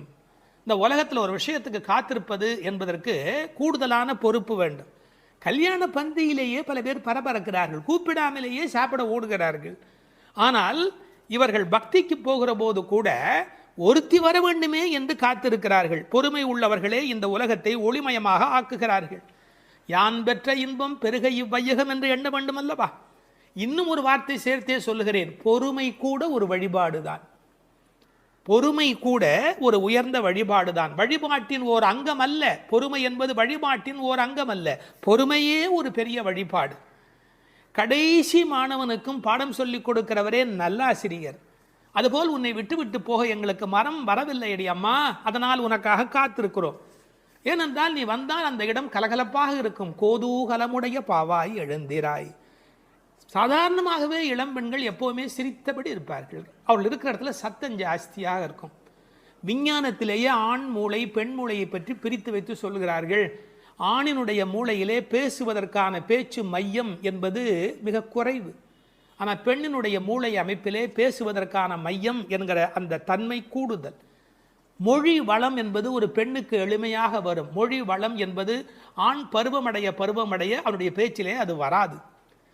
கோதூகலமுடைய பாவாய், எப்போதும் உற்சாகமாக இருக்கிறவள். பாடிப்பறை கொண்டு, என்ன பொருள்? நாம் போய் பாடினால் அவன் பறை நமக்கு தருவான். இதற்கு வெளிப்படையான பொருள் நோன்புக்குரிய அந்த மண்ணினால் செய்யப்பட்ட தோல் கருவியாகிய பறை.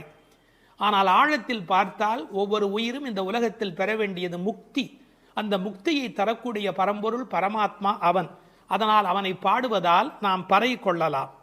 மாவாய் பிளந்தானே, குதிரை வடிவத்திலே ஒரு அரக்கன் வருகிறான். அவனுடைய வாய் பிளந்து அவனை கண்ணபெருமான் கொல்லுகிறான். மா விலங்கு, வாய் பிளந்தானே. இந்த திருக்குறளில் கூட ஒரு குறள் வரும், மயிர் நீப்பின் வாழா கவரி மா அன்னார். அதை கவரி மான்னு படிப்பார்கள். இல்லை இல்லை, மானா விலங்கு, பனிமலையில் இருக்கிற விலங்கு. அது ஒரு வகையான குதிரை, யாக். அது என்னன்னு கேட்டால், அதுக்கு மேலே இருக்கிற அந்த தோல் ரோமம் நீங்கி விட்டதுன்னு வச்சுங்க, அந்த குடில் அதால் வாழ முடியாது.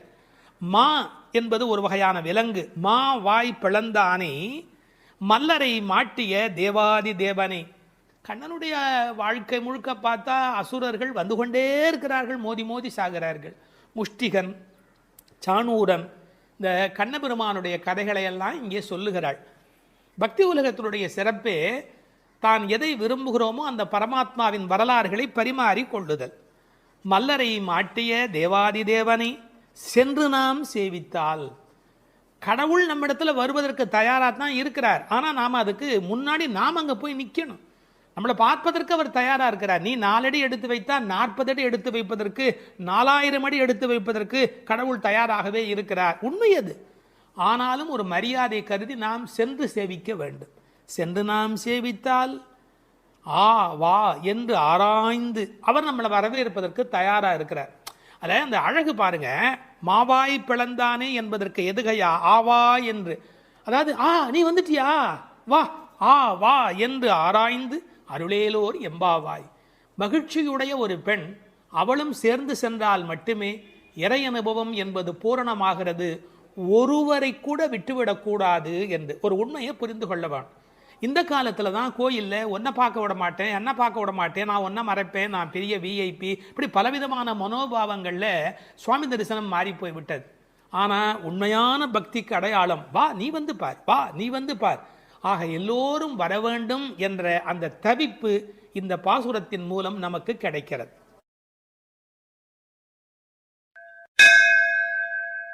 திருப்பாவை 7ஆம் பாடல். நாயகப் பெண் பிள்ளையை எழுப்புகிறார்கள். கீசு கீசென்று எங்கும் ஆனைச் சாத்தன் கலந்து பேசின பேச்சரவம் கேட்டிலையோ பேய்ப் பெண்ணே. காசும் பிறப்பும் கலகலப்ப கைவேர்த்து வாசன் அருங்குடல் ஆய்ச்சியர் மத்தினால் ஓசைப்படுத்த தயிர் அரவம் கேட்டிலையோ நாயகப் பெண் பிள்ளாய் நாராயணன் மூர்த்தி. கேசவனைப் பாடவும் நீ கேட்டே கிடத்தியோ தேசமுடையாய் திரவேலோர் எம்பாவாய். எங்கள் குழுவுக்கு தலைவியானவளே, நல்ல அழகுடையவளே, கீசு கீசென்று ஆனைச்சாத்தன் பறவைகள் ஆணும் பெண்ணுமாய் தமக்குள் இன்பமாய் பேசிக்கொள்ளும் பேச்சு உன் காதில் விழவில்லையா? பொழுது விடிந்ததை அறியாமல் பேய்த்தூக்கம் தூங்குகிறாயே. நறுமணம் பொருந்திய குழல்களை உடைய ஆயர் மகளிர் அச்சுத்தாலியும் ஆமைத்தாலியும் ஒலிக்கும்படி தமது கைகளை மாற்றி மாற்றி மத்தினால் தயிர் கடையும் பெரிய ஒலி உன் காதில் விழவில்லையா? உயிர்களின் உள்ளும் புறமும் நிறைந்துள்ள நாராயணன், அழகிய வடிவை உடையவன், நமது ஆயர்பாடியில் கண்ணனாக வந்து தன்னை கொல்ல வந்த கம்சன் விடுத்த கேசி என்ற அரக்கனை கொன்று கேசவன் என்று பெயர் பெற்றவன். அவனது புகழை இந்த மார்கழி விடியற்காலையில் நாங்கள் பாடி வருவதை காதால் கேட்டும் கேளாதது போல் படுக்கையில் கிடக்கிறாயே. இது உன் பெருமைக்கு அழகல்ல, எழுந்து கதவை திற. இது பாடலின் திரண்ட பொருள். கரிச்சான் குஞ்சு, கரிக்குருவி, வலியன், செம்போத்து என்றெல்லாம் அழைக்கப்படுகிற அந்த குருவிகள் ஆனைச்சாத்தன் என்ற பெயருடையவை. அவை ஒன்றோடு ஒன்று கலந்து பேசுகிற போது கீசு கீசு என்று ஒலி எழுப்புகின்றன.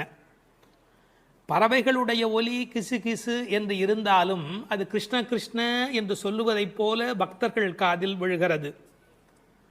ஒரு இயற்கை ஒலியை பாடலில் கொண்டு வந்து காட்டுகிறார் ஆண்டாள் நாச்சியார். இயற்கை எழிலை முழுமையாக படம் பிடிக்கிறார். ஏன்?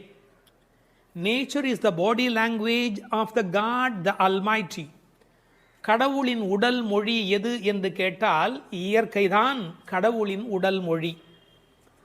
இந்த உலகம் பல சப்தங்களால் ஆனது. ஆனால் நமக்கு எந்த சப்தம் வேண்டுமோ அதைத்தான் நாம் கிரகித்துக் கொள்ளுகிறோம். நமக்குரிய சப்தத்தை பிரித்தெடுப்பதுதான் வாழ்க்கையின் சூட்சமமே. வானொலி பெட்டியில் பாருங்கள், விதவிதமான அலைவரிசையில் பாடல் வரும், நாடகம் வரும், எத்தனையோ வரும், விளம்பரம் வரும். நீங்கள் எதை பிரித்து கேட்கிறீர்களோ அதுவே உங்களுக்குள் போகிறது. அதுபோல் பிரபஞ்சம் முழுவதும் பல்வேறு சப்தத்தால் நிறைந்திருந்தாலும் அவரவர்கள் அவரவருக்கு உரிய சப்தத்தை தான் எடுத்துக்கொள்ள முடியும். இந்த ஆனைச்சாத்தன் கலந்து பேசின பேச்சரவம் என்கிறாள். கணவன் மனைவி கூட பல வீட்டில் கலந்து பேசுவது இல்லை. ஆனால் இந்த பறவை பட்சிகளுடைய பண்பாடு காலையில் எழுந்தவுடன் மகிழ்ச்சியை வெளிப்படுத்துகின்றன. மனிதன் காலையில் எழுகிற போது மகிழ்ச்சியோடு எழ வேண்டும். நேற்று இரவு தூங்கினோம், அது ஒரு பெரிய விஷயம். இன்று காலை உயிரோடு எழுந்திருக்கிறோம், அதுவும் பெரிய விஷயம். அதனால் மகிழ்ச்சியோடு அந்த மகிழ்ச்சியை கடவுளுக்கு நன்றி சொல்வதைப் போல பறவை பட்சிகள் சப்தஜாலம் எழுப்புகின்றன. அவை பேசின பேச்சரவம் என்று ஒரு வார்த்தை பயன்படுத்துகிறார். பேச்சு என்பது தெளிவானது, அரவம் என்பது ஒலியை குறிப்பது, ஓசையை குறிப்பது. பெரிய சப்தத்துக்கு அரவம் என்று பொருள் வரும். இவர்கள் தனித்தனியாக பேசுகிறார்கள், மொத்தமாக கேட்கிற போது சப்தம் மட்டும்தான் கேட்கிறது. எதையுமே கூட்டமாக குழப்பிக்கொண்டால் நமக்கு புரிய போவதில்லை. கூர்ந்து தனியாக கவனித்தால்தான் பேச்சு கிடைக்கும், இல்லை என்றால் அரவம் தான் கிடைக்கும். பேசின பேச்சரவம் கேட்டிலையோ பேய்ப்பெண்ணே. இந்த பாடல்ல மோனை பேசின பேச்சரவம் கேட்டிலையோ பேய் பெண்ணே, அந்த பகரம் மோனையாக அமைந்திருப்பது ஒரு பெரிய அழகு. நீங்கள் உண்மையில் நல்ல விழிப்பில் இருந்தால், காலையில் மகிழ்ச்சியாக இருந்தால், பறவைகளின் குரல் மட்டுமல்ல, அவை தங்கள் சிறகுகளை சிலுசிலுப்பதை கூட நம்மால் கவனிக்க முடியும். அப்படி இவர்கள் அந்த ஆனைச்சாத்தனுடைய ஒலியை கேட்டு மகிழ்கிறார்கள். முதலிலே 1-2 ஒலி எழுப்பியது, அதனால் கேட்கவில்லை என்று இந்த உள்ளே படுத்திருக்கிறவள் சொல்ல முடியும். அடி 1-2 அல்ல, இப்போது அரவம் பெரிதாக கூச்சல் போடுகிறதே, உனக்கு புரியவில்லையா என்ற அர்த்தத்தில் பேசின பேச்சரவம் என்றார்கள். இவள் உறக்கத்தை பேய்ப்பெண்ணே, பேய்போல் தூங்குகிறாயே என்று கேட்கிறார்கள். உண்மையிலே பேயாய் அலைகிறான் என்றுதான் சொல்வார்களே ஒழிய பேயாய் தூங்குகிறான் என்று சொல்ல மாட்டார்கள். ஒரே விஷயத்தில் தீவிரத்தன்மை காட்டுகிற போது என்ன இப்படி பேய் மாதிரி அலையரே என்று பேசுவது வழக்கம். இவள் தீவிரத்தன்மையினாலே, கண்ணன் மீது கொண்ட காதலினாலே இப்படி கிடக்கிறாளா, அல்லது தமஸ் என்கிற தாமத குணத்தின் காரணமாக இப்படி கிடக்கிறாளா? இது ஒரு பெரிய கேள்வி. சில பேர் ஒரு கோயில் குடமுழுக்குக்கு வேலை செய்வார்கள், பேயாக வேலை செய்வார்கள். அந்த குடமுழுக்கு வெற்றி பெறுவதற்கு வேண்டிய வகையில் அல்லும் பகலும் பாடுபட்டு கொண்டே இருப்பார்கள். குடமுழுக்கு வேளையில் போய் தூங்கி விடுவார்கள். இந்த உழைத்த களைப்பு காரணமாக அந்த கும்பாபிஷேகம் நடக்கிற போது போய் தூங்கி விடுவார்கள். அப்படி ஒருவேளை இன்றைக்கு நோன்புக்கு போகிறோமே, நீ இப்படி தூங்கலாமா? நாயக பெண்பிள்ளாய் முதலில் பேய்ப்பெண்ணே என்று அழைத்தவர்கள் பின்னாலே நாயக பெண்பிள்ளாய் தேசமுடையாய் என்று அழைக்கப் போகிறார்கள். பேய் என்றவுடன் தாழ்வாய் நினைத்துவிட வேண்டாம். பேயனாய் ஒழிந்தேன் எம்பெருமானுக்கே யானும் ஒரு பேயனே என்று குலசேகர ஆழ்வார் அருமையாக அதை வேறு ஒரு கோணத்தில் பாடி காட்டுகிறார்.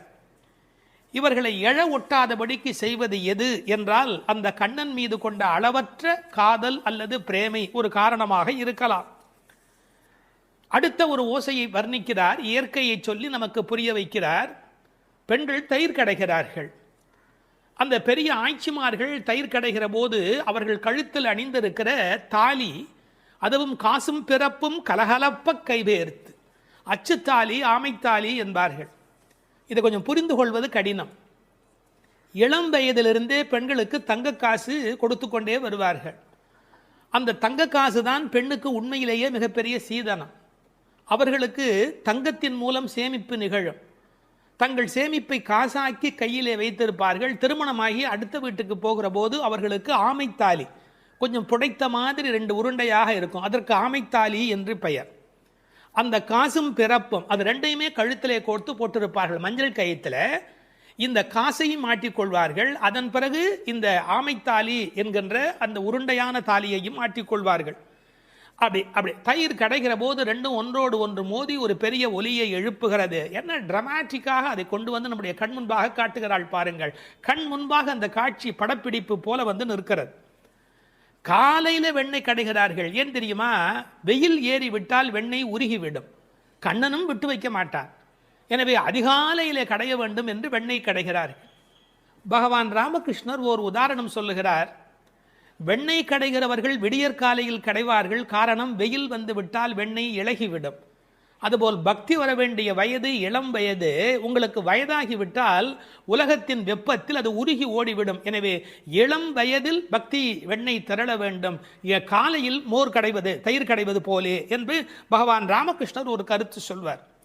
கை பேர்த்து கடைய முடியல, மலை மாதிரி வெண்ணெய், பார்க்கடல் மாதிரி பானை, எவ்வளவு நேரம் அந்த மத்தை போட்டு உருட்டி கொண்டே இருக்கிறது. கை மாற்றி கை பேர்த்து. காலையிலேயே இந்த பெண்கள் தலையில் பூச்சூடி இருக்கிறார்கள். இவர்கள் குழலுக்கே வாசம் இருக்கிறது. வாசனரும் குழலாய்ச்சியர் மத்தினால் ஓசைப்படுத்த தயிர் அரவம் கேட்டிலையோ. அந்த ஓசையிலே ஒரு அழகு இருக்கிறது. பித்தகோரஸ் கொல்லர் பட்டறையிலே ஏற்படுகிற ஒலியை வைத்துக்கொண்டு அந்த இரும்பின் அடர்த்தி என்ன என்று சொல்ல முடியும் என்று சொல்கிறார். அடர்த்தியான இரும்பு வர வர அதை தட்டுகிற அந்த ஒலி ஓசை மாறிக்கொண்டே போகும் என்று சொல்லுகிறார். ஒலி அழகை பற்றி மகாகவி பாரதி ஒரு மனிதனை ஒலியும் ஓசையும் என்ன பாடுபடுத்துகிறது என்பதை குறிப்பிடுகிறார். காணப்பறவை கலகலமெனும் ஓசையிலும், காற்று மரங்களிடை காட்டும் இசைகளிலும், ஆற்று நீரோசை அருவி ஒலியினிலும், நீலப் பெருங்கடல் என் நேரமுமே தான் இசைக்கும் ஓலத்திடையே உதிக்கும் இசையினிலும், மானுட பெண்கள் வளரும் ஒரு காதலினால் ஊனுருக பாடுவதில் ஊரிடும் தேன் வாரியிலும், ஏற்ற நீர்ப்பாட்டின் இசையினிலும் நெல்லிடிக்கும் கோற்றொடியார் குக்குவென கொஞ்சம் ஒலியினிலும் சுண்ணமிடிப்பாதம் சுவை மிகுந்த பண்களிலும் பண்ணை மடவார் பழகு பல பாட்டினிலும் வட்டமிட்டு பெண்கள் வளைக்கரங்கள் தாமொலிக்க கொட்டி இசைத்திடுமோர் கூட்டமுத பாட்டு கோரஸ் கூட்டமுத பாட்டினிலும் வேயின் குழலோடு வீணை முதலாம் மனிதர் வாயினிலும் கையாலும் வாசிக்கும் பல்கருவி நாட்டினிலும் காட்டிலும் நாளெல்லாம் நந்தொலிக்கும் பாட்டினிலும் நெஞ்சை பறிகொடுத்தேன் பாவினான் என்று மகாகவி பாரதி பாடுகிறார். இசையினுடைய வலிமை அது. அப்படி ஓசைப்படுத்த தயிரரவம் கேட்டிலையோ, நாயகப் பெண் பிள்ளாய் நீ எங்கள் தலைவியாயிற்றே. நாராயணன் மூர்த்தி எப்பேற்பட்ட வலிமையுடையவன், எப்பேற்பட்ட பெருமையுடையவன் எம்பெருமான். அந்த எம்பெருமான் திருப்பெயரையும் கல்யாண குணங்களையும் பேசுவதுதான் பாசுரத்தினுடைய நோக்கமே. கேசி என்கிற ஒரு அரக்கனை வென்றவன், அதனால் கேசவன் என்கிற பெயரை பெற்றவன். கேசவனை பாடவும் நீ கேட்டே கிடத்தியோ. ராமாவதார காலத்திலே கரதூஷண வதம் முடிந்தவுடனே சீதை ஓடி வந்து கட்டிக்கொள்கிறாள். அப்படி கேசிவதம் நிகழ்ந்தது என்று சொன்ன உடனே நீ கண்ணனை கட்டிக்கொள்வதற்கு எழுந்து வருவாய் என்று பார்த்தால், நல்லவேளை கண்ணனுக்கு ஆபத்து இல்லை என்று நெஞ்சை பிடித்து கொண்டு தூங்குகிறாயா? கேசவனை பாடவும் நீ கேட்டே கிடத்தியோ. கேசமுடையாய், இதான் பெண்களுடைய இயல்பு. எவ்வளவுதான் பெண்கள் மாறினாலும் அடுத்த பெண்ணினுடைய கூந்தல் எவ்வளவு நீளம் என்பதை பற்றி யோசிப்பார்கள். கேசமுடையாய் திரவேலோர் எம்பாவாய் என்று இந்த பாசுரம் நிறைவு பெறுகிறது. ஒரு சிறு திருத்தம். தேசமுடையாய் என்றும் ஒரு பாடம் உண்டு. கேசமுடையாய் என்பதை விட தேசமுடையாய் என்ற பாடல் வரியிலே பொருள் ஆழம் சுவை கூடுதலாக இருக்கிறது என்று கருதுவதற்கு இடமுண்டு. காரணம், அவள் அழகான கூந்தலை உடையவள் என்ற பொருளிலே 1-2 பதிப்புகளிலே கேசமுடையாய் என்கிற பாடம் இருக்கிறது. ஆனால் தேசமுடையாய் என்ற சொல்லுக்கு பொருள் ஒளியுடையவளே என்பது பொருள். ஒரு பெண்ணை வர்ணிக்கிற போது ஒளிதான் பிரதானம், பொன்னின் ஒளி பூவின் வெறி என்று சீதா பிராட்டியாரை கவிச்சக்கரவர்த்தி கம்பன் வர்ணிக்கின்றார். கண்ணனுடைய நினைப்பில் எப்போதும் ஒளி உடையவளாக விளங்குகின்றாள் என்ற பொருளிலே தேசமுடையாய் என்கிற பாடம் சுவையான, அழுத்தமான, ஆழமான, பெரும்பகுதி பதிப்புகளில் காணப்படுகிற பாடம் என்பதையும் சொல்லிக்கொள்ள விரும்புகிறேன். வணக்கம். வேதம் அனைத்துக்கும் வித்தான திருப்பாவையின் 6வது பாடல். இது பாடல் தொடங்கி திருப்பள்ளி எழுச்சியாக அமைகிறது. உறங்குகிற பெண்ணை வெளியில் இருக்கிறவள் எழுப்புவது போல பாடலின் அமைப்பு முறை. விடிந்தது என்பதற்கான அடையாளங்கள் சொல்லி எழுப்புகிறார்கள். புள்ளும் சிலம்பினகான் புள்ளரையன் கோயிலில் வெள்ளை வெளிசங்கின் பேரரவம் கேட்டிலையோ. பிள்ளாய் எழுந்திராய் பேய் முலை நஞ்சுண்டு கள்ளச்சகடம் கலக்கழிய காலோச்சி வெள்ளத்து அரவில் துயில் அமர்ந்த வித்தினை உள்ளத்து கொண்டு முனிவர்களும் யோகிகளும் மெல்ல எழுந்து ஹரி என்ற பேரரவம் உள்ளம் புகுந்து குளிர்ந்தேலோர் எம்பாவாய். முன் அனுபவம் ஏதுமில்லாத கன்னிப்பெண்ணே, இன்னும் உறங்குகிறாயே? விடியலை முன்னே அறிந்து கொள்ளும் இயல்புடைய பறவைகளும் கூட எழுந்து ஓசை எழுப்பி இறை தேட புறப்பட்டு விட்டனவே, அது உனக்கு தெரியவில்லையா? பறவைகளுக்கு அரசனான கருடனை வாகனமாக கொண்ட திருமால் திருக்கோயிலிலே வெண்மை நிறமுள்ள சங்கு தன் ஒலி எழுப்பி அழைக்கின்ற பேரோசை உன் காதில் விழவில்லையா? பெண் பிள்ளையே, விரைவில் படுக்கையை விட்டு எழுந்திரு. முன்பு தன் தாய் யசோதை வடிவில் முலைக்காம்பில் நஞ்சையே தீட்டிக் கொண்டு வந்து கண்ணனுக்கு வஞ்சகமாக பாலூட்ட கருதினாளே பூதனை. அவளிடம் பால் பருகுவது போல முலையுண்டு அவள் உயிரையும் உண்டானே கண்ணன்.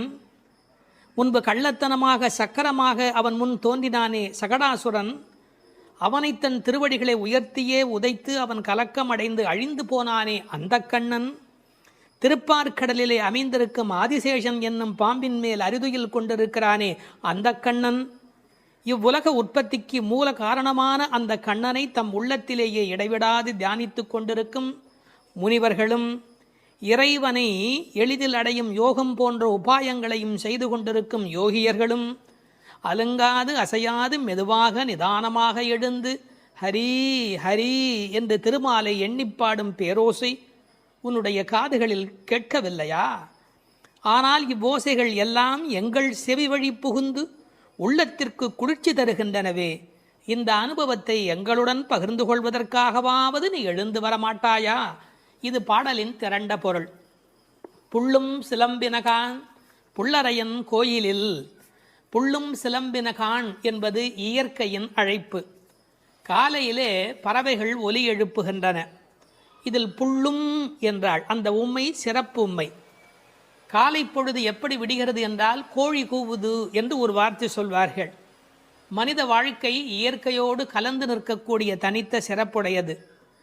அது காலையில் இறை தேடுவதற்கு புறப்படுவதற்கு முன்பாக ஒலி எழுப்பி அதன் பிறகு புறப்படும். இறை தேடும் போதே இறை தேடு என்பதுதான் மனிதனுக்கும் விலங்குக்கும் இருக்கிற வித்தியாசம். அதனால் இறை தேடி அது எழுப்புகிற ஒலியை கேட்ட மாத்திரத்தில் இறை தேடி வல்லினரா இறை தேடி நாம் அந்த பெருமானை நினைக்க வேண்டாமா என்ற அர்த்தத்தில் புள்ளும் சிலம்பின என்றாள். தமிழிலே சிலம்புதல் என்றால் ஒலி எழுப்புதல் என்று பொருள். அதிகாலை எழுவதை மனிதன் பறவைகளிடமிருந்து கற்றுக்கொண்டான் என்கிறார்கள். அது மட்டுமல்ல, பறவைகள் மனிதனுக்கு எச்சரிக்கை உணர்வை ஊட்டக்கூடிய ஒரு அடையாளம். ஒரு காலத்தில் காடுகளில் மனித இனம் வாழ்ந்த காலத்தில் பதுங்கி வரும் பாய்ச்சல் மிருகங்கள் குறித்து எச்சரிக்கை ஒலி எழுப்பும் இயல்பு பறவைகளுக்கு உண்டு. எனவே பறவைகளின் ஒலியை பார்த்து வருகிற நன்மை தீமைகளை மனிதன் உணர்கிற பழக்கம் அன்று தொட்டிருந்திருக்கிறது. எனவே வெளியில் விடுகிற விடியலுக்கு அடையாளமாக சொன்னாலும் பறவை ஒலிக்கும் மனித இனத்துக்கும் சம்பந்தம் இருக்கிறதே. புள்ளும் சிலம்பினகான். புல் அரையன் கோயில், பறவைகளுக்கெல்லாம் தலைவன் கருடன். அந்த கருடன் கோயிலிலே, அதாவது திருமாலுடைய திருக்கோயிலிலே சங்கு ஒலி எழுப்பி அழைக்கிறார்களாம். வெள்ளை வெளிசங்கின் பேரரவம் கேட்டிலையோ. வெள்ளை வெளிசங்கு அது ரொம்ப தூய்மையான சங்கு. வெறும் நிறம் மட்டுமல்ல, அது எல்லா வகையிலுமே தூய்மையுடைய ஒன்று, வெண்மையுடைய ஒன்று. அது அழைப்பதற்காகவே பயன்படுத்தப்படுவதாலே வெளிசங்கு கோயிலிலே நடை திறந்து விட்டது, மக்கள் வரலாம் என்பதற்கான அறிவிப்பு சங்கொலியின் மூலம் அந்த ஊருக்கு தெரிவிக்கப்படுகிறது. எனவே கோயில் அழைப்பு வந்துவிட்டதே, நீ எழுந்திருக்க வேண்டாமா? பேரரவம் கேட்டிலையோ. பறவையின் சப்தம் கூட சின்ன சின்னதாக போயிருக்கலாம். இது எத்தனை பெரிய ஒலி, சங்கு ஒலி எழுப்புகிறார்களே, ஊருக்கே கேட்க வேண்டும் என்று எழுப்புகிறார்களே, உனக்கு தெரியவில்லையா? சங்குக்கும் ஆண்டாளுக்கும் இடையில் இருக்கிற தொடர்பு நாச்சியார் திருமொழி நன்கு படித்தவர்களுக்கு தெரியும். கற்பூரம் நாருமோ கமலப்பூ நாருமோ திருப்பவளச் செவ்வாய்தான் தித்தித்திருக்குமோ, மறுப்பொசித்த செங்கண்மால் வாய்ச்சுவையும் நாற்றமும் விருப்புற்று கேட்கின்றேன் சொல்லாழி வெண்சங்கே என்று சங்கரை பாராட்டி மகிழ்ந்தவள் ஆண்டாள் நாச்சியார். எனவே வெள்ளை வெளிசங்கு அதற்கு என்ன பெருமை என்றால், ஓங்கார ஒலி எப்போதும் சங்கிலே காதில் வைத்தால் கேட்டுக்கொண்டே இருக்கும். நமக்கு ஒரு ஆச்சரியம், கண்ணனாகிய கடவுள் குடியிருக்கிற ஊரில் வேறு ஒரு கோயிலா? கோயில் அழைப்பு என்றால் ராமாயணம் படிக்கிற போது ராமன் நாராயணனை போய் வணங்கி வந்த செய்தி இருப்பதைப் போல கண்ணன் ஊரிலும் திருமால் கோயில் இருந்திருக்கிறது. இதில் புறவிடியல் பற்றி பேசினாலும் உண்மையில் அகவிடியலை பற்றி நாம் சிந்திக்க கடமைப்பட்டிருக்கிறோம். இதெல்லாம் காலை நேரத்து அடையாளங்கள். ஆன்மீக விடியல் என்பது ஏற்பட வேண்டும் என்றால் அறியாமை, இருட்டு போக வேண்டும். நீங்கள் இருட்டை விரட்டிவிட முடியுமா? இந்த உலகத்தில் என்ன முயன்றாலும் இருட்டை விரட்ட முடியுமா? ஒரே ஒரு வேலை இருக்கிறது, ஒரு வெளிச்சத்தை நிறுவுவதுதான் மனிதன் செய்ய வேண்டிய வேலை. எல்லாரும் உட்கார்ந்து கொண்டு இருட்டே போ இருட்டே போ இருட்டே போ என்றால் போகாது. ஆனால் ஒரு விளக்கை ஏற்றி வைத்தால் இருட்டு காணாமல் போய்விடும். அதுபோல் நம்முடைய அஞ்ஞானம், அறியாமை என்ற மன இருள் நீங்க வேண்டுமென்றால் நாராயணன், இறைவன், பரம்பொருள் என்ற ஒற்றை விளக்கு நமக்கு போதுமானது. அதை சொல்லிவிட்டு பிள்ளாய் எழுந்திராய் என்கிறார். பெண் பிள்ளைகளை ஏ பிள்ளை என்று அழைப்பது தமிழ் மண்ணிலே இருக்கிற ஒரு மரபு. என்ன பிள்ளை இப்படி பேசிக்கிட்டே இருக்கிறியே அப்படிம்பாங்க. அது சிறு பிள்ளைகளை சொல்லுகிற வழக்கம் உண்டு. பிள்ளாய் எழுந்திராய். இந்த பிள்ளாய் என்பதில் இருக்கிற அழகு, சிறுபிள்ளைத்தனமாக நடந்து கொள்கிறாயே. உனக்கு கோயிலுக்கு வந்து முன் அனுபவம் இல்லையா? இந்த சபரிமலைக்கு போகிற போது கன்னிசாமி என்று அழைத்து கொண்டு போவார்கள். எல்லாரும் எழுந்திருக்கிற நேரத்தில் அவர் எழுந்திருக்க மாட்டார், அந்த முறையாக பூஜையில் கலந்து கொள்ள மாட்டார். கன்னிசாமி அவருக்கு விவரம் தெரியல என்று எல்லோரும் சொல்வார்கள். இந்த பிள்ளை எழுந்திருக்கவில்லை, பிள்ளாய் எழுந்திராய் என்றார். அவள் எழுந்திராமைக்கு காரணம் சோம்பல் மட்டுமல்ல, சோம்பலை தாண்டி இன்னொன்றும் இருக்கலாம். என்ன? கிருஷ்ண மயக்கம் என்றும் காரணமாய் இருக்கலாம். மிக முதிர்ந்த நிலை ஒரு காரணமாய் இருக்கலாம். அவளுக்கு அதிர்ச்சி உண்டாகும்படியாக எழுப்புவதற்கு உரிய கண்ணபெருமானுடைய வரலாறுகளை சொல்லுகிறார்கள். பேய்முலை நஞ்சு உண்டு பூதனே என்ற ஒரு அரக்கி தாய்முலைப்பாலில் அமுதிருக்க தவழ்ந்து தளநடை இட்டு சென்று பேய் முலைவாய் வைத்து நஞ்சு உண்டு பித்தன் என்றே பிறர் ஏசன் என்றாய் திருமங்கையாழ்வார் பாடுகிறார். அதாவது தாயிடத்திலே அமுது உண்ணாமல் பேயிடத்திலே போய் உண்டு அவளுக்கு மேலே போவதற்கான வழிமுறையை செய்த பூதனையினுடைய வரலாறு, அரக்கியின் வரலாற்றை சொல்லுகிறார். அடுத்து இன்னொரு வரலாறு, கள்ளச்சகடம் கலக்கழிய காலோச்சி. கள்ளச்சகடம், சகடாசுரன் என்ற ஒரு அசுரன் வஞ்சனையான வடிவத்தில் சக்கரமாய் வருகிறான். அப்போது பெருமான் என்ன செய்தார்? தம் கால்களாலே எட்டி உதைத்தார். தன்னை நேடி வந்த ஆபத்தை அவர் விரட்டுகிறார். என்ன நயம் சொல்வார்கள் தெரியுமா? பெருமாளுடைய திருவடி நம்முடைய கஷ்டத்தை போக்குகிறது என்பதையும் தாண்டி பெருமாளின் துன்பத்தையே போக்கக்கூடியது. இப்படிலாம் அர்த்தம் சொல்லலாமா என்று கேட்பார்கள். உயர்வர உயர்நலம் உடையவன் எவனவன், மயர்வர மதிநலம் அருளினன் எவன் அவன். இந்த பாசுரத்திலே துயரரு சுடரடி என்று ஒரு வாசகம் வரும். அந்த துயரரு சுடரடி என்பதற்கு வியாக்கியானம் செய்த பெருமக்கள் நம்முடைய துயர் என்று கூட அர்த்தம் செய்ய வேண்டிய அவசியமில்லை. பக்தனுக்கு அனுகிரகம் பண்ணுவதற்கு திருவடி இருந்தும் பக்தன் தன்னிடத்தில் வந்து அதை பெறாத போது பகவான் துயரமுறுகிறான். தாய் தன்னுடைய முலைப்பாலை தரையிலே பீச்சுமா போல அருளை அவன் பக்தர்களுக்கு வழங்குகிறான் என்று எழுதினார்கள். எனவே பெருமானுடைய திருவடி பெருமானுடைய துன்பங்களையே நீக்கியது என்றும் பொருள் கொள்ளலாம். மனிதர்களுக்கு ஒவ்வாதது ரெண்டு காரம், ஒன்று அகங்காரம், மமகாரம். அப்படி தோன்றிய அசுரர்களை அவன் அழித்திருக்கிறான். வெள்ளத்தரவில் துயிலமர்ந்த வித்து, இந்த உலகத்துக்கெல்லாம் மூலமான வித்து. நல்ல தண்ணீர் நனைத்துதான் விதையை நடுவார்கள். இவன் வெள்ளத்து அரவில் பார்க்கடலிலே பாம்பிலே படுத்திருக்கிறான். வெள்ளை வெள்ளத்தின் மேலொரு பாம்பின் மிசை கள்ள நித்திரை கொள்ளும் பரமன் என்பார்கள். நீர் குளிர்ச்சி, பாம்பு குளிர்ச்சி, அந்த குளிர்ச்சிக்கு மேல் குளிர்ச்சியாக கண்ணபெருமானுடைய தோற்றம் குளிர்ச்சி. முதல் தனி வித்தேயோ என்று நம்மாழ்வார் பாடுவார். ஆலமர் வித்தின் அரும் குரலன் என்று கம்பர் பாடுவார். விச்சி இன்றி விளைவது இல்லை என்று பிரகலாதனுடைய சரித்திரத்தை